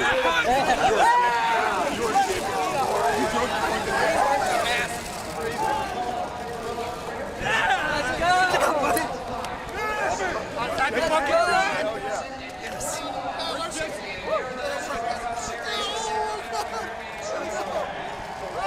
Hell yeah, boy. Awesome. Congratulations. You heard Cliff Daniels say, "You are a champion." Kyle right away said, "No, we are champions." Right. Here he is, climbing out of the car, celebrating with his team. Kyle Larson, congratulations.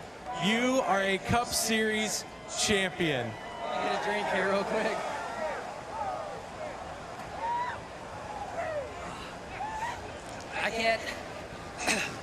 I cannot believe it.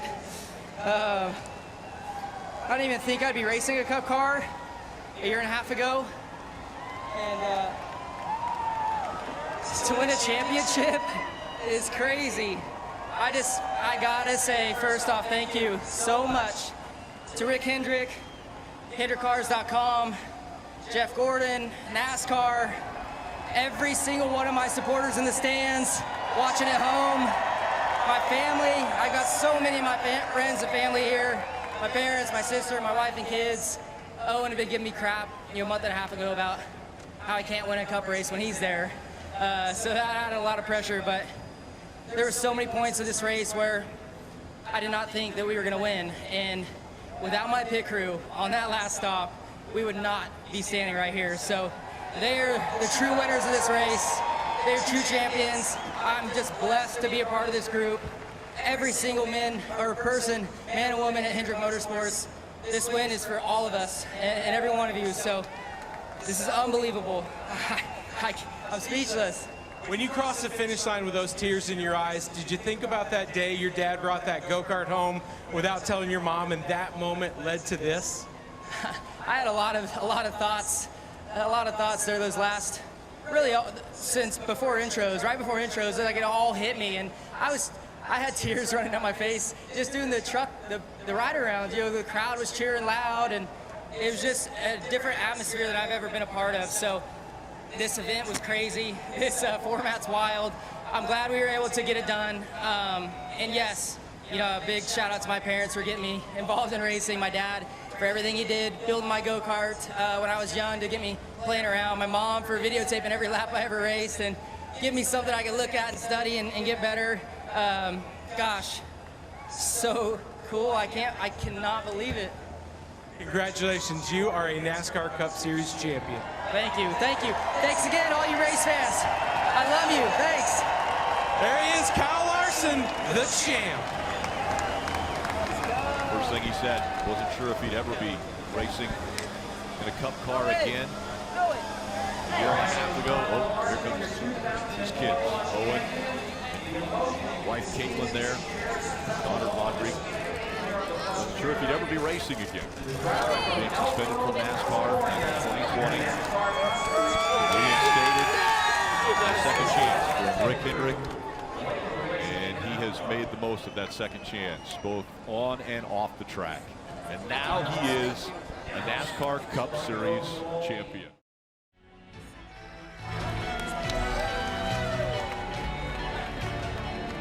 All smiles now for Kyle Larson.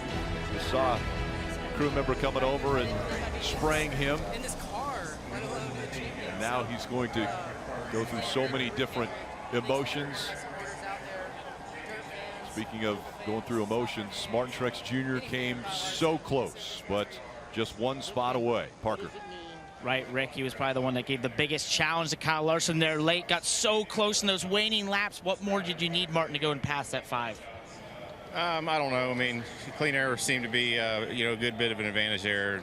Whoever got out front was good for 20, 30, 40 laps, and then, the long-run cars will start coming around. So, I don't know. I mean, ultimately, we needed to beat them off pit road, and it's unfortunate, but we win and lose as a team, and really proud of our efforts this year. And Just thanks, big thanks to everybody that makes it possible. Bass Pro Shops, Auto Owners, Reese's Fine Foods, Toyota TRD, Sherwin-Williams, Oakley, Textron, Noble Aerospace. I mean, all our partners. It's 3 times we've been second, and that sucks. Second hurts. I'm not going to lie. It's especially with the car we had and the job the guys did. But that's racing, as they say. And sometimes you're just not on the right end of things. We were on the right end of things to get the lead there, and weren't able to hold on to it. So if we could have had the lead, I think it'd have been over. But that's kind of how the 5 did it too. So they had a hell of a season, and congrats to them. And gosh, second sucks. I hate it. I saw you take a moment there in the car and just sort of collect your thoughts. What was going through your mind there when you pulled up here into a stop? Just how close we were again, 18, 19, 21. I mean, it's 3 years we were right there and had a car capable of winning, and just, for whatever reason, it didn't go the way we needed it to. And then at the end there, just not quite enough speed to get to the 5 and then around him. Thought if he had stayed on the bottom a little bit longer, I had a shot, but he moved up, and then I couldn't do anything on the bottom. So it is what it is. They did a great job. They had a great season. Like I said, congrats to them, and come back and try next year. They were so close for Martin Truex, this 19 team, Dave. Parker Denny's crew chief, Chris Gabehart, may have said it best on the cool-down laps. A piece of debris changed everything. How close were you to getting this done?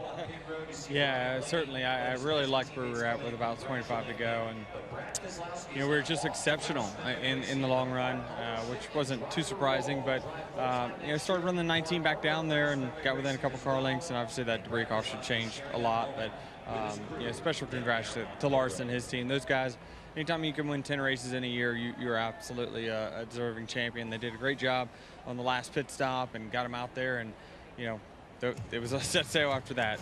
So proud of my team. Really the great effort adjusting on the car all day, getting it so much better. And thank our partners in Toyota, FedEx, Coca-Cola, Jordan Brand.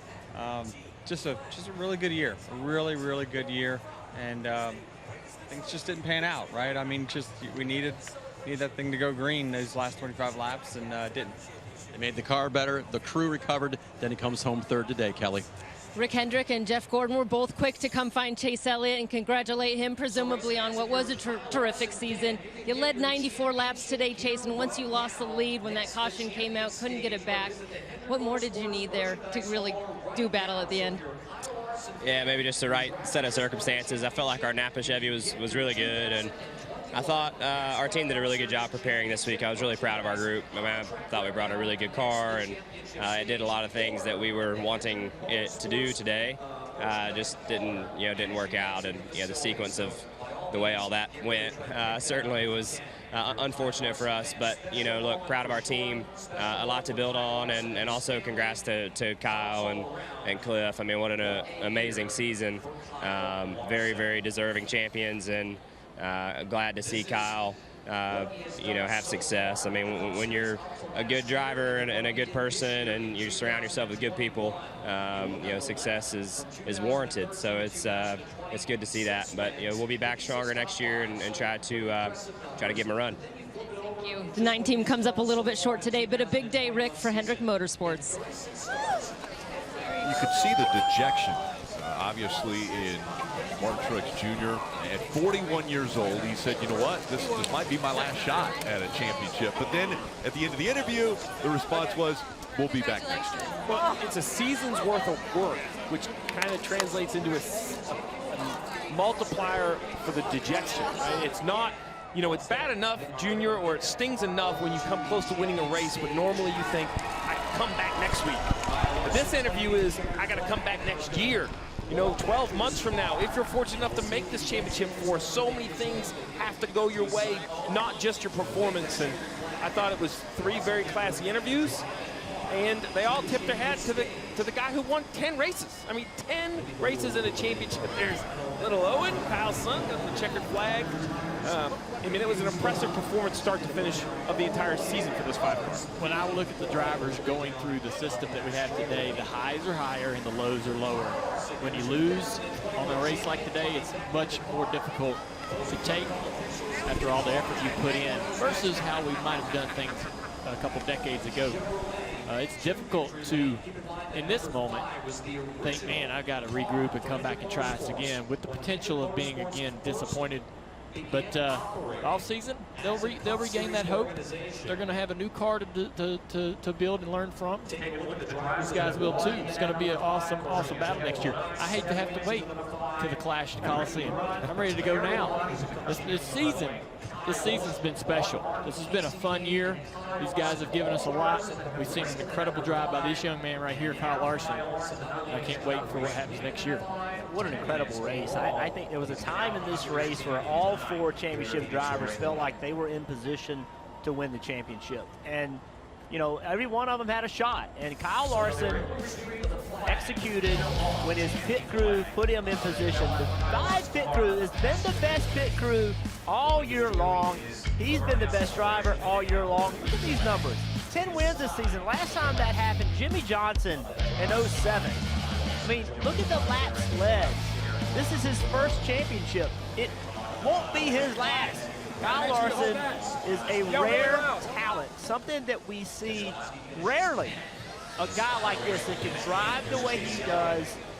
Anything he sits in, he wins in. This guy is still young. He has a ton of wins in him.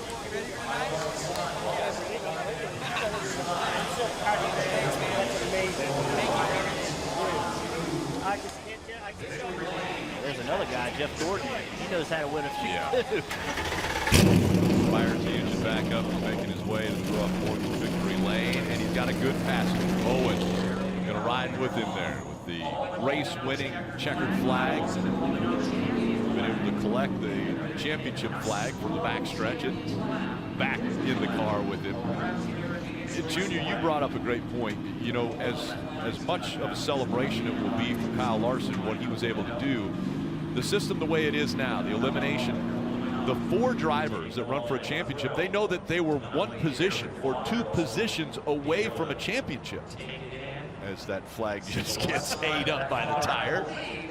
But that's the hard part. It's not points anymore. It's, I was 1 position away. Martin Truex Jr. knows he was 1 position away, 1 pass away from being the champion this year. Yeah, I like Letarte says, you know, when you want to gain something, something must be taken away. And so when we gain excitement, gain enthusiasm, make this moment bigger for the guy who wins, Larson, it must be harder, more difficult for the guys who don't succeed, especially the ones that come, like you say, so close. I couldn't imagine having to go through that. I never did. Spent a lot of time running in both systems, but I just really admire what our competitors have to put themselves through. Listen to Larson talk about how he was emotional before the race started. How all this sort of hit him in intros, and then he was getting emotional riding around in the back of that truck as he listened to the crowd and felt this moment, felt the bass in the heat of the moment. How big it was. It tells you, even as strong and as tough as these guys are mentally, this is a big day. It is tough for those 4 guys to go through it. I was standing on the grid interviewing them thinking, man, I do not want to beat you. This is hard stuff for these guys, and they do it, and we get to enjoy it. We get to enjoy this great sport. Everybody wants to be Kyle Larson right now, right? What you don't realize is how much work and sacrifice and dedication and heartache goes into today. This is a very difficult sport. All the years that Kyle Larson has raced, he has very few championships, tons of wins, but very few championships. These things are hard to come by. Those were the same thoughts I had about that pit crew. We saw the celebration. You know, what people don't see are the 6 a.m. mornings in the gym, or the 6 a.m. mornings in January when it's cold in North Carolina at pit practice. I mean, there is a tremendous amount of effort that went into that moment, that 11 seconds that changed the course for this 5-car.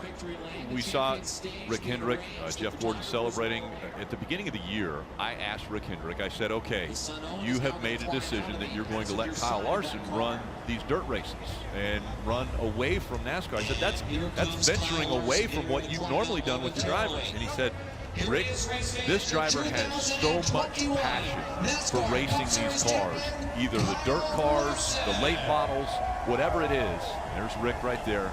He said, I can't tell him no. I cannot say don't go out and race those cars because he's so passionate about it. Well, he's passionate about everything he gets behind the wheel of, and we saw that passion and the emotion Left rear sucked the flag up. when he was both before the race, when the emotions hit him of how big it was, and then obviously after the race when he found out and when he went out there and got that championship. See Rick Hendrick coming in here.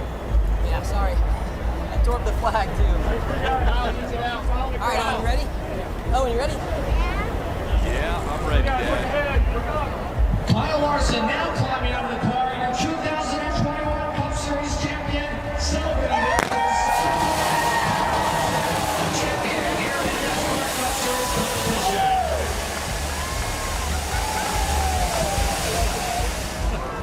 What a special moment. How does that feel for a 6-year-old? Well, how does it feel for Dad? I mean, that's I mean, how do you replace that? I mean, being able to celebrate with his family like that. It's Brian Newman coming over to congratulate him. I almost did.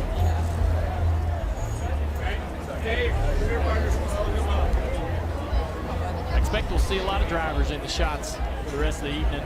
This guy's got a lot of respect in the garage. They know how good he is.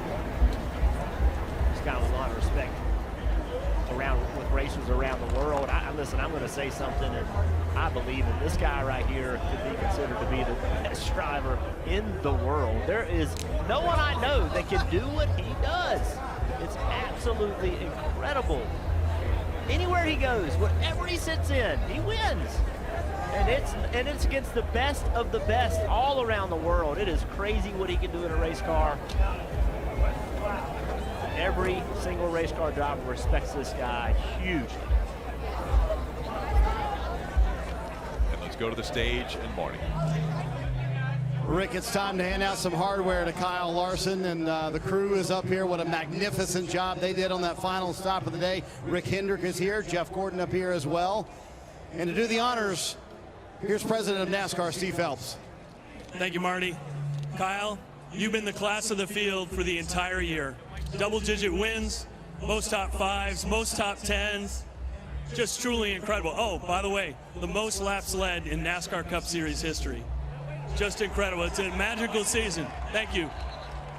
So on behalf of everyone at NASCAR, our premier partners who are up here with us, our millions of fans around the world, and these unbelievable fans here at Phoenix Raceway, I want to congratulate you, and it's my honor to present the Bill France Cup to you as our 2021 NASCAR Cup Series champion.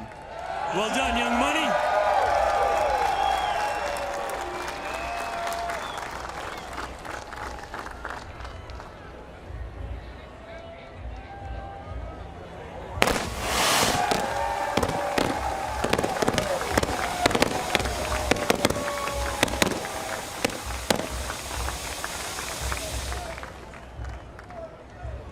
That trophy's a little bit heavy, isn't it? It takes two. So Steve Phelps lending a helping hand there with the trophy. Kyle, come on over here and let's chat about this day.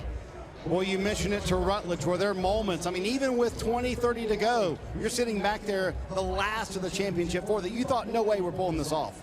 Yeah, for sure. I knew the only way we were going to pull it off is if our pit crew got us out as the leader, and damn, they did. That was just crazy. You know, I tried to do as good of a job as I could down pit road without speeding, getting my sign as good as I could, and then those guys nailed the pit stop and got us out the leader. And I still had to fight through it. Martin was really fast behind me, but our car was just gripped up enough for that length of a run that we could hold them off. You said you had tears even before driver introductions, riding around, waving to the sold-out crowd here at Phoenix. What made this day so emotional for you? I think just thinking about the journey and how tough of a road it's been to get to this point for so long, but especially the last year and a half. And two, I mean, I think just the atmosphere. I haven't felt an atmosphere like this maybe ever, you know, and with the pressure of this race and everything that was on the line to win this championship, every one of these fans made me feel it. So I was trying to tell myself to just chill out, stop tearing up. I make fun of my dad all the time for crying, and I'm worse than he is. So yeah, it's just so cool, so thankful. Thank you to Rick Hendrick, Jeff Gordon. We have so many people from HendrickCars.com here, Hendrick Motorsports. This is just awesome, an awesome day. Kyle, you talked about the journey. Last year, you were at the Hendrick Motorsports Command Center watching this race, suspended by NASCAR. How much of your story is about second chances? Probably the whole thing. Without so many people that helped me, Anthony Michelle Martin, which you were here today, Tony Sane, Ron Moskowitz, everybody, Doug Harris, everybody who was there for me in the beginning, and then to get me up to the point where I could at least go have a meeting with Rick Hendrick, and for him to work his magic, NASCAR for allowing me to come back. They had every reason not to let me come back, and thanks to them, so many people were able to give me a second chance and put me together with Cliff Daniels, everybody on this 5-car, and I'm just the luckiest human being on this planet.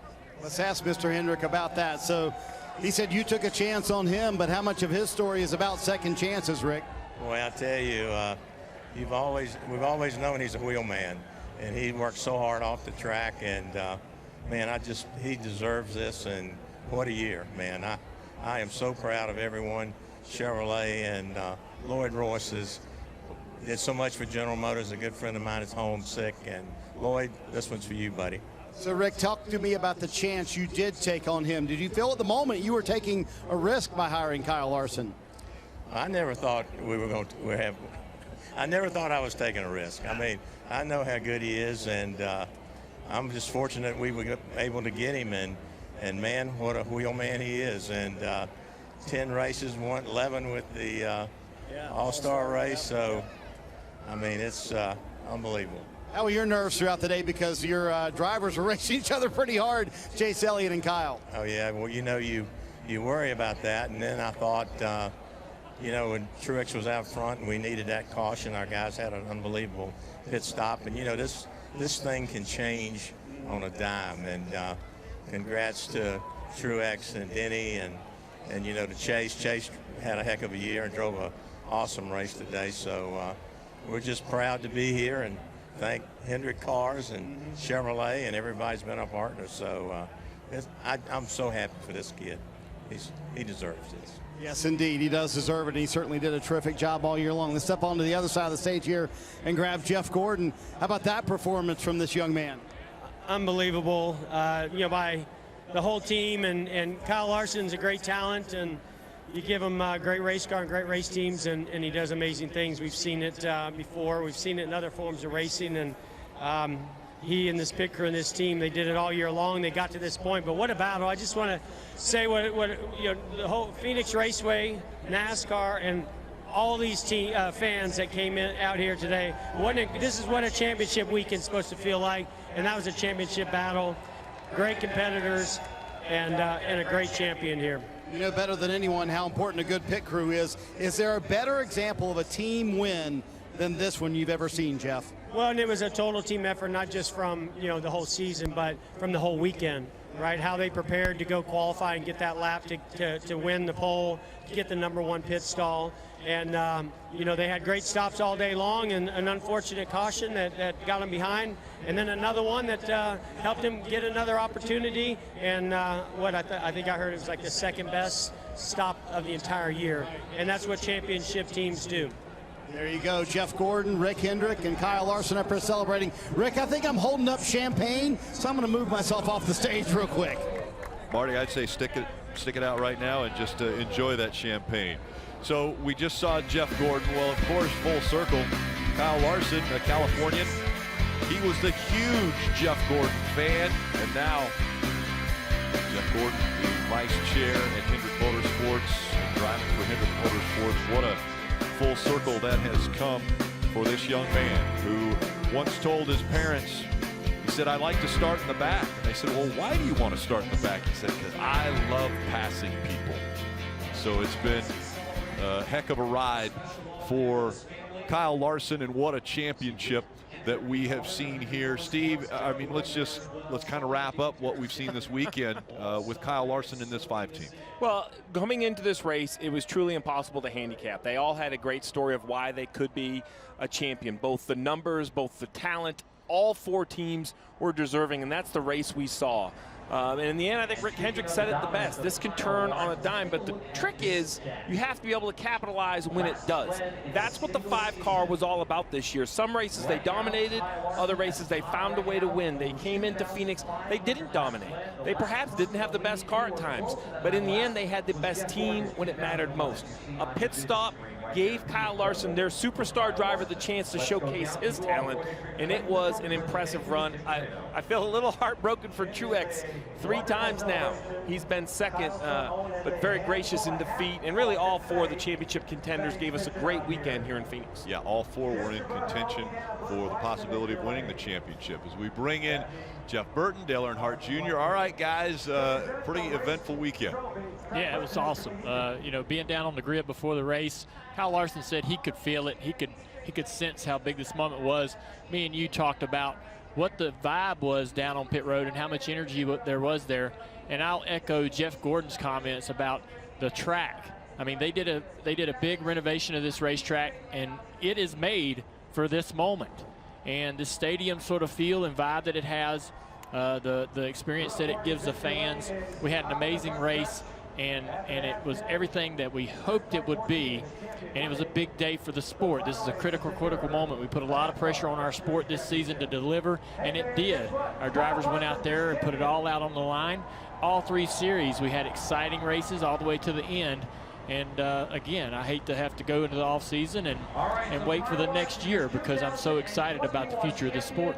Yeah, Junior, walking up here after leaving the grid, I said to you, I've been to Super Bowls, I've been to Final Fours, and this matches and exceeded the feeling because the fans were right there, the energy was there, pit road was absolutely packed. People loved being here today, and the race delivered. I want to say that I just think that every one of the drivers and every one of the teams in that championship 4, they brought all they had today.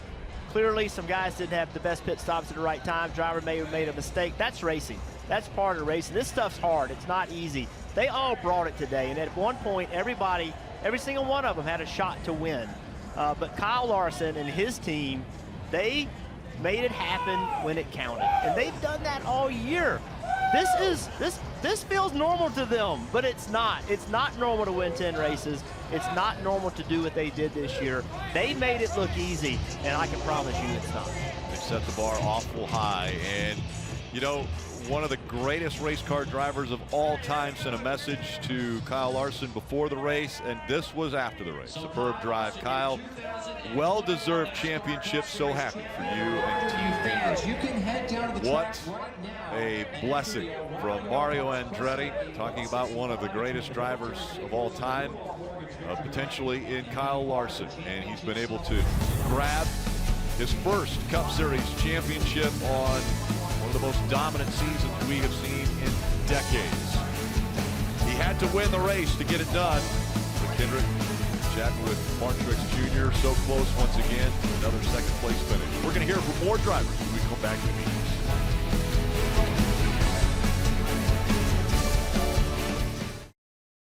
The NASCAR American Post Race Show presented by Progressive. The 5 team and Kyle Larson continuing the celebration of the season and an incredible race, which they were victorious here at Phoenix, getting his first championship. 10 wins on the 2021 season. If you include the All-Star race, that's 11 times he was victorious, and he's got his daughter Audrey there enjoying the celebration with him. Owen and wife Caitlin all a part of the pictures. Let's go to the Ruoff Mortgage Peacock pit box. Marty, you've got a pretty good group up there with you. Yeah, hanging out with the fellas, Brad Daugherty, the Hall of Famer Dale Jarrett, and Kyle Petty. So Mr. Kyle Larson Invitational, congratulations. Thank you. I think you called this, I don't know, July, August, that this was going to happen on this day, correct? Correct, and we're getting ready for the 2022 Kyle Larson Invitational. It's right around the corner. No, what an incredible day. And I'll be honest, you know, with Kyle Larson, that pit stop saved him. He was in trouble. He was in a little bit of trouble. Denny Hamlin was so fast. Martin Truex had a long-run car. He was so quick, as we saw. Chase Elliott. These 4 battling it out. Just think all day long, guys. They were first, second, third, fourth, fifth all day long. So it just shows the quality of these race teams. And what an incredible event here in Phoenix. Great championship day. Yeah, it was. And, you know, all the talk, everything's been said so far. I mean, you can't say enough about this young man and his talents and what he does. I think the thing that stands out the most, though, with all his talent, until it took the entire team effort that we every weekend talk about, that it takes everybody on this team to make this happen, and his pit crew did a phenomenal job there of stepping up at the right time. And but this young man is one of the best race drivers we have ever witnessed. I think Jeff Burton said earlier he might be the best driver in the world right now, and I believe that fully. He wins in everything, and it's just so fun to see. He did his job getting down pit road, getting here, and then this pit crew was just spot on right here. And you know, as a driver, that does nothing but give you a little bit more confidence when you're the first off of there. But you know, this is well deserved, hard earned by Kyle Larson, not just today, but this entire year. Over the last year and a half, everything that he has done to get himself back into position to have this great opportunity, and then to take advantage of that. Yeah. Hey, you know, honestly, I don't think it's really that big a deal. Which part? No, here's what I'm going to say. And I say that facetiously and jokingly. Listen, you put Kyle Larson in the A main with a 25-lap feature and give him the pole, he's going to take the trophy. Yeah. And that's what this came down to. It came down to an A main, a 25-lap feature. He started on the pole, and he drove away. And that's what he does. He's been doing it his whole life. But I do not think that Dale Jarrett not sat on this pit box at the Roval, and they came down pit road and changed the battery and put an alternator belt on. That's a team effort. That was a team win. This is a team win. I think we look at Hendrick Motorsports and what they do it as a team. They live as a team, they die as a team, they bleed as a team. And I don't just mean this team, I mean collectively, all those guys back at the shop, everything they do. And it's that man right there. And I said earlier, you know, Kyle Larson has come a long, long way. What happened to him was very public.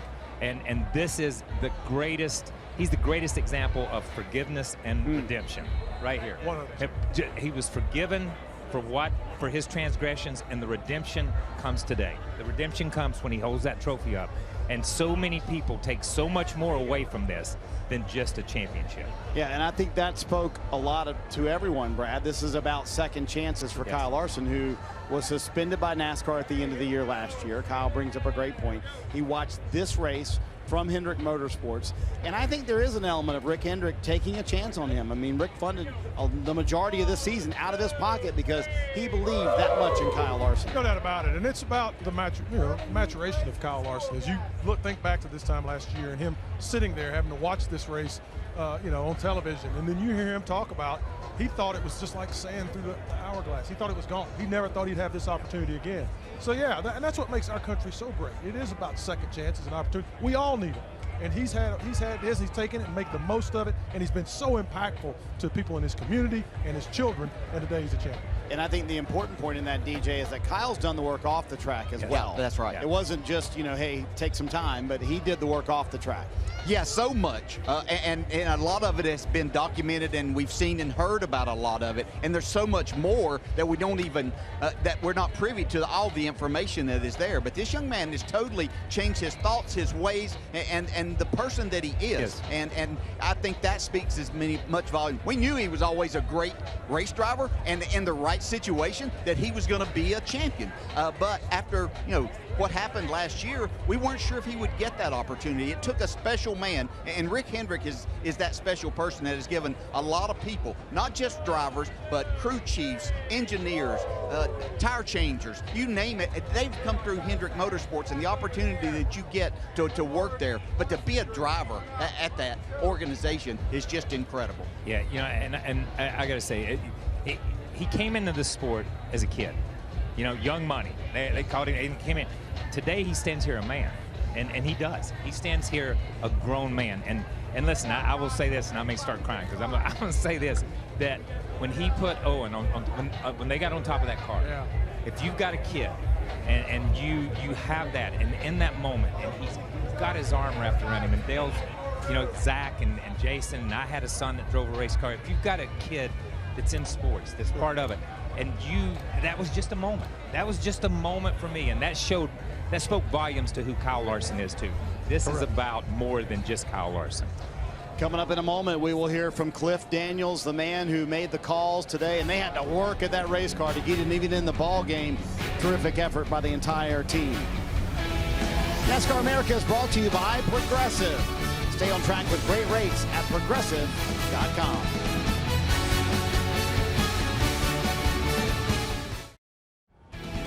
Just a gorgeous night in Phoenix as the sellout crowd makes their way out of the Phoenix Raceway. Kyle Larson winning the 2021 Cup Series championship. Brad Keselowski in his last race for Team Penske. There's a little cheers. Look, he brought the glass back, DJ, from 2012 when he won the title. Well, we might ought to get him over here for an interview then, because that was fun after he won that championship. Oh, Lord, look at that thing, Brad. I mean, that's enough beer for all of us. That is a me-sized glass. Listen, we interviewed him on the set that night. That was more than enough for him that night. I can tell you that. Look at Caitlin here. This is what Caitlin does, okay? She will shotgun a beer, has no shame in that, and impressive form, actually. Oh, wow. That's Brad Daugherty style right there. That's it. She did that after Kyle won a Dover race a few years back. Having some fun, still taking the pictures. No champagne yet, though, Rut. You got a day with champagne. Well, Cliff, I'm so glad you could join us. Congratulations, first off. Your first Cup champion, second season here as crew chief. What does this moment feel like when you look at when you started here more than 2 years ago? It's an amazing moment. It's been such a blessing just to be a part of this team, to be part of Hendrick Motorsports. The thing that I think about the most is so many guys on our team have been there for so many years with Chad and with Jimmy, and we learn from the best. We learn from those guys. Obviously, the last 2 or 3 years, just as a company, we were down a little bit, and it was easy to get down as a team. It was easy for me to get down. It was easy for the guys to get down, and for them to dig so hard all year long, to dig so hard today, because we were not the best car at times today, and then for our pit crew to have a money stop on the money stop. I couldn't be more thankful. I could not be more proud of those guys. And of course, as always, a big thank you to Mr. H and Kyle Larson as a BA. I mean, when you look at this year, because it was just a year of incredible wins and strengths from this team, how do you put that last pit stop into perspective for what this year has been? Yeah, the perspective there is we have tried so hard to operate at such a high level all year long. Sounds simple and easy to say, but the way we practice, pit stop practice, we push the guys hard. Our coaches do a great job. I push the guys hard every week. So they've been made for that moment. They have been building and building and building all year to be ready for that moment. And daggone it, they were ready. Hey, thank you for taking for a minute for us. You got to get to that champagne. Absolutely. Thanks. Cliff Daniels, the champion crew chief, and he said, look, I'm thirsty. Caitlin's on her second beer. Somebody passed me one. 33 years old, you guys. Cliff, the athleticism to jump up there on stage. Champagne time. Kyle Larson, by the way, tying Tony Stewart for most wins in the playoffs with 5. Obviously, both of those guys were able to win the championship, so winds up winning half of the races here in the playoffs. Brad, we talked about, Cliff mentioned it right there. They did not have a great car early on. I mean, he had to take several big swings at the car. As a car owner, I'm sure a team win like this maybe means a little bit more than just the driver going out and doing it himself. Well, I think what it does, under the circumstances, it brings everyone into view of what it takes to win a race. I mean, it's impossible to do it without every aspect of your race team performing. And if one area is off, he doesn't win this race today. If they have a 13-second pit stop, he doesn't win this race today. So it just magnifies how important it is and how hard it is to put a day together to win a race, much as the championship. DJ, we talked about the pressure on these pit crews. They delivered the second fastest stop of the season on the last stop of the year. As a driver, is there any better gift you can get than that? No, it really isn't. And I know that Kyle takes care of them, and I know through my championship years and other really good years that they won a lot of races for me, and you appreciate that.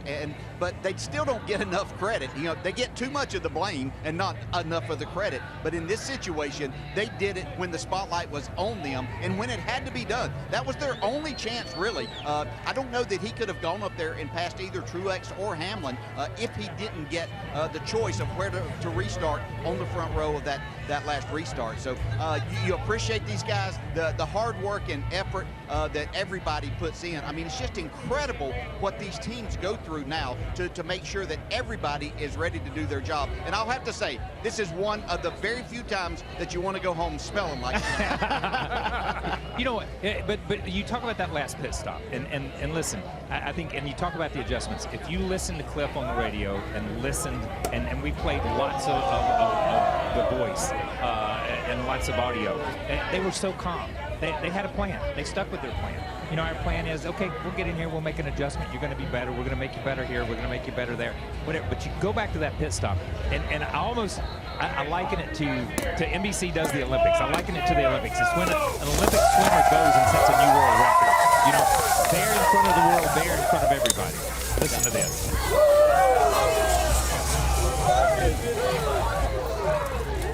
And Dale Jarrett has been in the middle of that.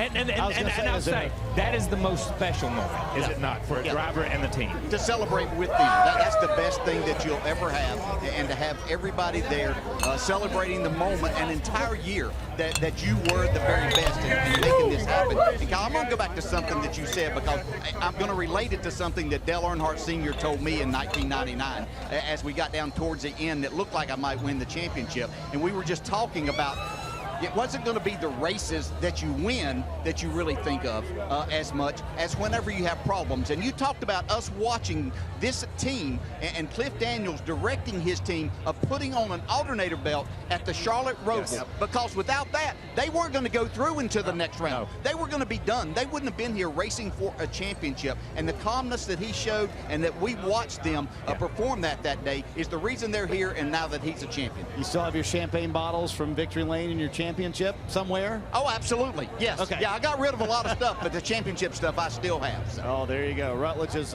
caught up with Caitlin, I believe. How many beers in is she, Rut? I think we're at two. I think we're 2 beers in. Is that right? Actually, I was sitting up in the suite up there, and it's maybe like 5 or so. So we were in qualifying earlier. Now we've gone to the race. Yeah, Caitlin, you've had a smile and just an incredible awareness of this moment. What does it mean to you, of all the victory lanes you've seen, and you've been in big ones, little ones, you've been in all, I mean, especially in your family too, but what does today mean when you look at everything? Gosh, it means so much because of just what Kyle and I have been through as a family. It means so much. I can't even describe, I don't even know what the right word is, but redemption, all of it, you know, just, I was crying for the last 20 laps. It was so nerve-wracking, but yeah, it is the biggest, best feeling, because, like I said, because of what we've been through in the past and just the good feeling that's come out of it. And it seemed like you guys were surrounded by a ton of family and a ton of friends. Knowing how many people wanted to be here to support you guys, did that really just reinforce how far y'all have come? Absolutely. And all the people that supported us last year when we went dirt racing and got super tight as the 4 of us as a family on the in the motorhome, all those people that helped us on the side of the road, go to the grocery store, watch our kids, help me sell t-shirts, all those people are here today, so it's just really, really awesome. Well, congratulations. Enjoy tonight. Thank you so much. It's Caitlin Larson, you guys. Hey, Rod, I don't know what's better, the form on the champagne from Kyle or the form on the shotgun of the beer from Caitlin, who, by the way, has 5 beers in case you want to know. Look at that. That's awesome. Coming up in mere seconds, Kyle Larson joins us here on the Pit Box.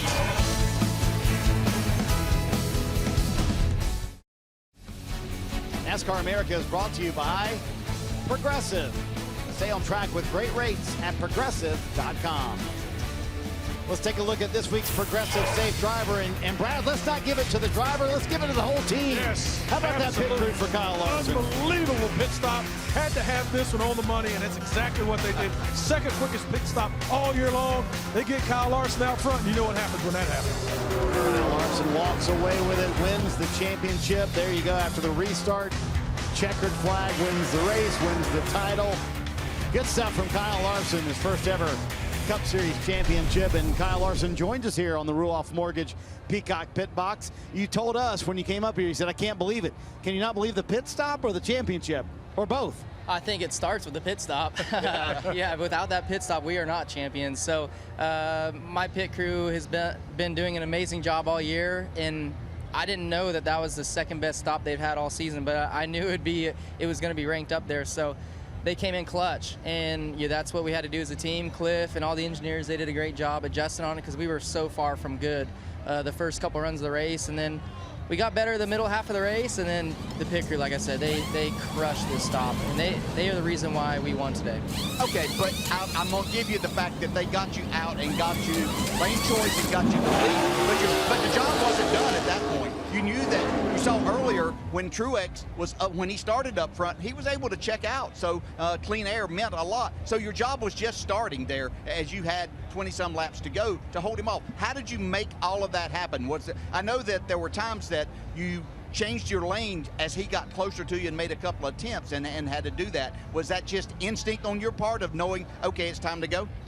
Well, yeah, I think that last run was just short enough or long enough, however you want to look at it, for the balance of our race car. And Truex was really good, I felt like, after 30 laps. And I think that last run was like 25. So it was perfect for me. And he was just as good as I was early, and he moved up and started trying to make the top work, I think in 1 and 2. And I knew I needed to get up there soon before he got his momentum built up. But I had to plug a couple good corners to kind of stretch away just a little bit, and was able to do that and then move up. And then he had to kind of move back down. And from then on, I think I stretched away a little bit more. And then there at the end, that's when his car was getting good. I started getting loose on exit, and 5 more laps, it might be a different story.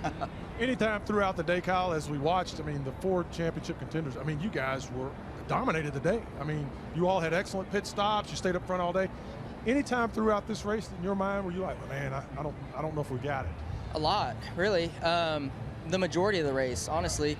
The beginning, I was really loose on long runs, really the whole run, but especially in the long run, and those guys were driving away. Truex ran me down, passed me, put over a straightaway on. Chase and I both. Denny was really good on that long run. And we kept adjusting on it. We got it tightened up. We got to where I felt like we were really good. Judging off my mirror, I was able to hold Chase off.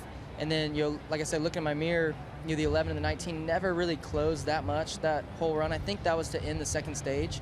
And then after that, I was like, okay, we're in a good spot. I think I led a little bit more of that long run to start the third. And then I started losing my balance again, getting loose off, and we had to adjust on it some more there. And yeah, still, never thought that I was going to have a shot to win until we came off first on pit road. So I think we have a replay of something that it's right after you started, you moved up, and we came off of turn 2.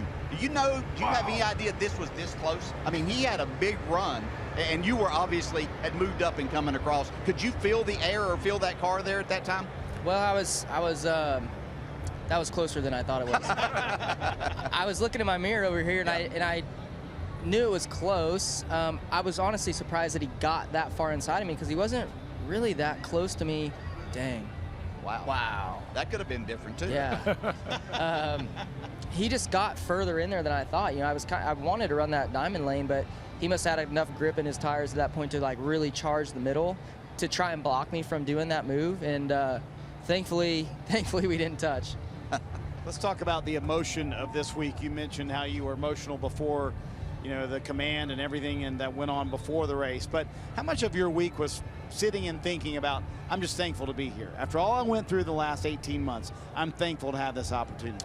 Yeah, it was kind of weird. I was expecting, once we got to Monday, once we got through Martinsville, I was expecting to feel all this pressure and stuff, and I didn't feel anything. I think I was just more relaxed that, like, okay, we got through all the craziness of the playoffs, or the first 9 of the playoffs, and now we got our shot to win the championship. And I was surprised that I wasn't feeling anything, really. I wasn't nervous. I wasn't, anxious, excited, or nothing. And then about an hour before we had driver intros, that's when it all kind of hit me. And then I don't know if it's because I, bottled it up or whatever, and then it finally released a little bit once we had the ride-alongs. But yeah, like when we got over here and the crowd was jam-packed, and they were really loud all day for me. I thought it was really cool. I was getting louder cheers than Chase Elliott did today. So I think that also kind of, it made me feel good. Like, I was like tearing up, because like, man, this is so cool right now. I've got a chance to race for a championship, and yeah, but then I kind of had to reel it back in and get calmed down and get ready for the race and,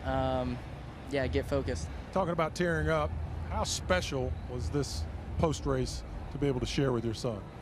Yeah, he's, yeah, my son, he about a month and a half ago, and I didn't realize it until he pointed it out, but he was like, Dad, why don't you ever win when I'm at the races? you win all these dirt races when I'm there, but you never win a cup race.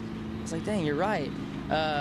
So a little bit of superstitious me was like, dang, you know, like Owen's coming. Hopefully he's not the reason why I'm not going to win. But I put a lot of pressure on myself to win with my kids here, and I'm glad he got to enjoy this confetti. And he's been having fun running around, spraying people with drinks, and it's just, I've got so many friends here, family, sponsors of my sprint car team that I race for Paul Silva. Paul Silva's here, Hayden, my mechanic on that.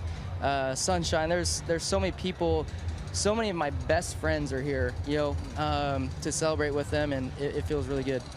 Pretty cool. To the club. Yeah, oh, look at that. Congrats, buddy. Thanks, man. You're champ. That's pretty cool. You still have some more in here, by the way, that you can consume this evening. Great job on the champagne spray. DJ said you did a terrific job. So, Kyle Larson, look at the kids having fun here on pit road and enjoying the moment. Congratulations, Kyle. We'll be back to wrap up the season in a moment. What an amazing championship weekend here at Phoenix Raceway. Amidst so many other changes, we're also going to see a huge change when we come back here next year with a totally different car and a totally different setup. So I think it's the right thing to do to say goodbye with a little love to the Gen 6. Great, but boys, it's crazy to think like these 5 little lug nuts, which may have made that championship possible for that team today, next year, all gone, just like that. Going down to just 1 for next year, right? Going to be a lot of changes in 2022 for the NASCAR Cup Series. All right, guys, want to get your thoughts, kind of wrapping up the season. Kyle Larson as champion. We'll start with you, Brad. Yeah, I mean, obviously he stands out. The past few years we've seen guys win multiple races but not win championships, and they put the whole season together. The redemption story is incredible. How far he's come as a young man is just, it's so important. It's an important story, and it's about redemption. It's about second chances, and I'm glad he's our champion, and I'm excited. I can't wait to get to L.A. Yeah, incredible season by a young man that just has tremendous talent. You know, as I say this all the time, to be able to watch ordinary people do extraordinary things is a lot of fun, and that's what we saw this year, to do that. And let me say this, if you haven't been to Phoenix Raceway to see a championship race, you need to get your tail here because it's amazing. Yeah, you know, what an incredible season this has been. So much change in the sport. We've seen fans come back, the competition level. You know, I'm going to miss this Gen 6 car because these guys were just getting the hang of it after having to run it for 2 years. You know what I mean? So that's pretty cool. But I mean, we are seeing a true changing of the car and a changing of the sport and what the future holds. What a fun day here in Phoenix. The atmosphere, as the guys have mentioned, just incredible. Kyle Larson winds up with an incredible pit stop at the end of the race and delivers the championship. And before we know it, the Busch Light Clash coming up to the LA Coliseum. That's coming up in February. Fun day here. Congratulations to Kyle Larson and everyone at Hendrick Motorsports. Coming up next, MotoGP from Portugal. That's coming up right now here on NBCSN.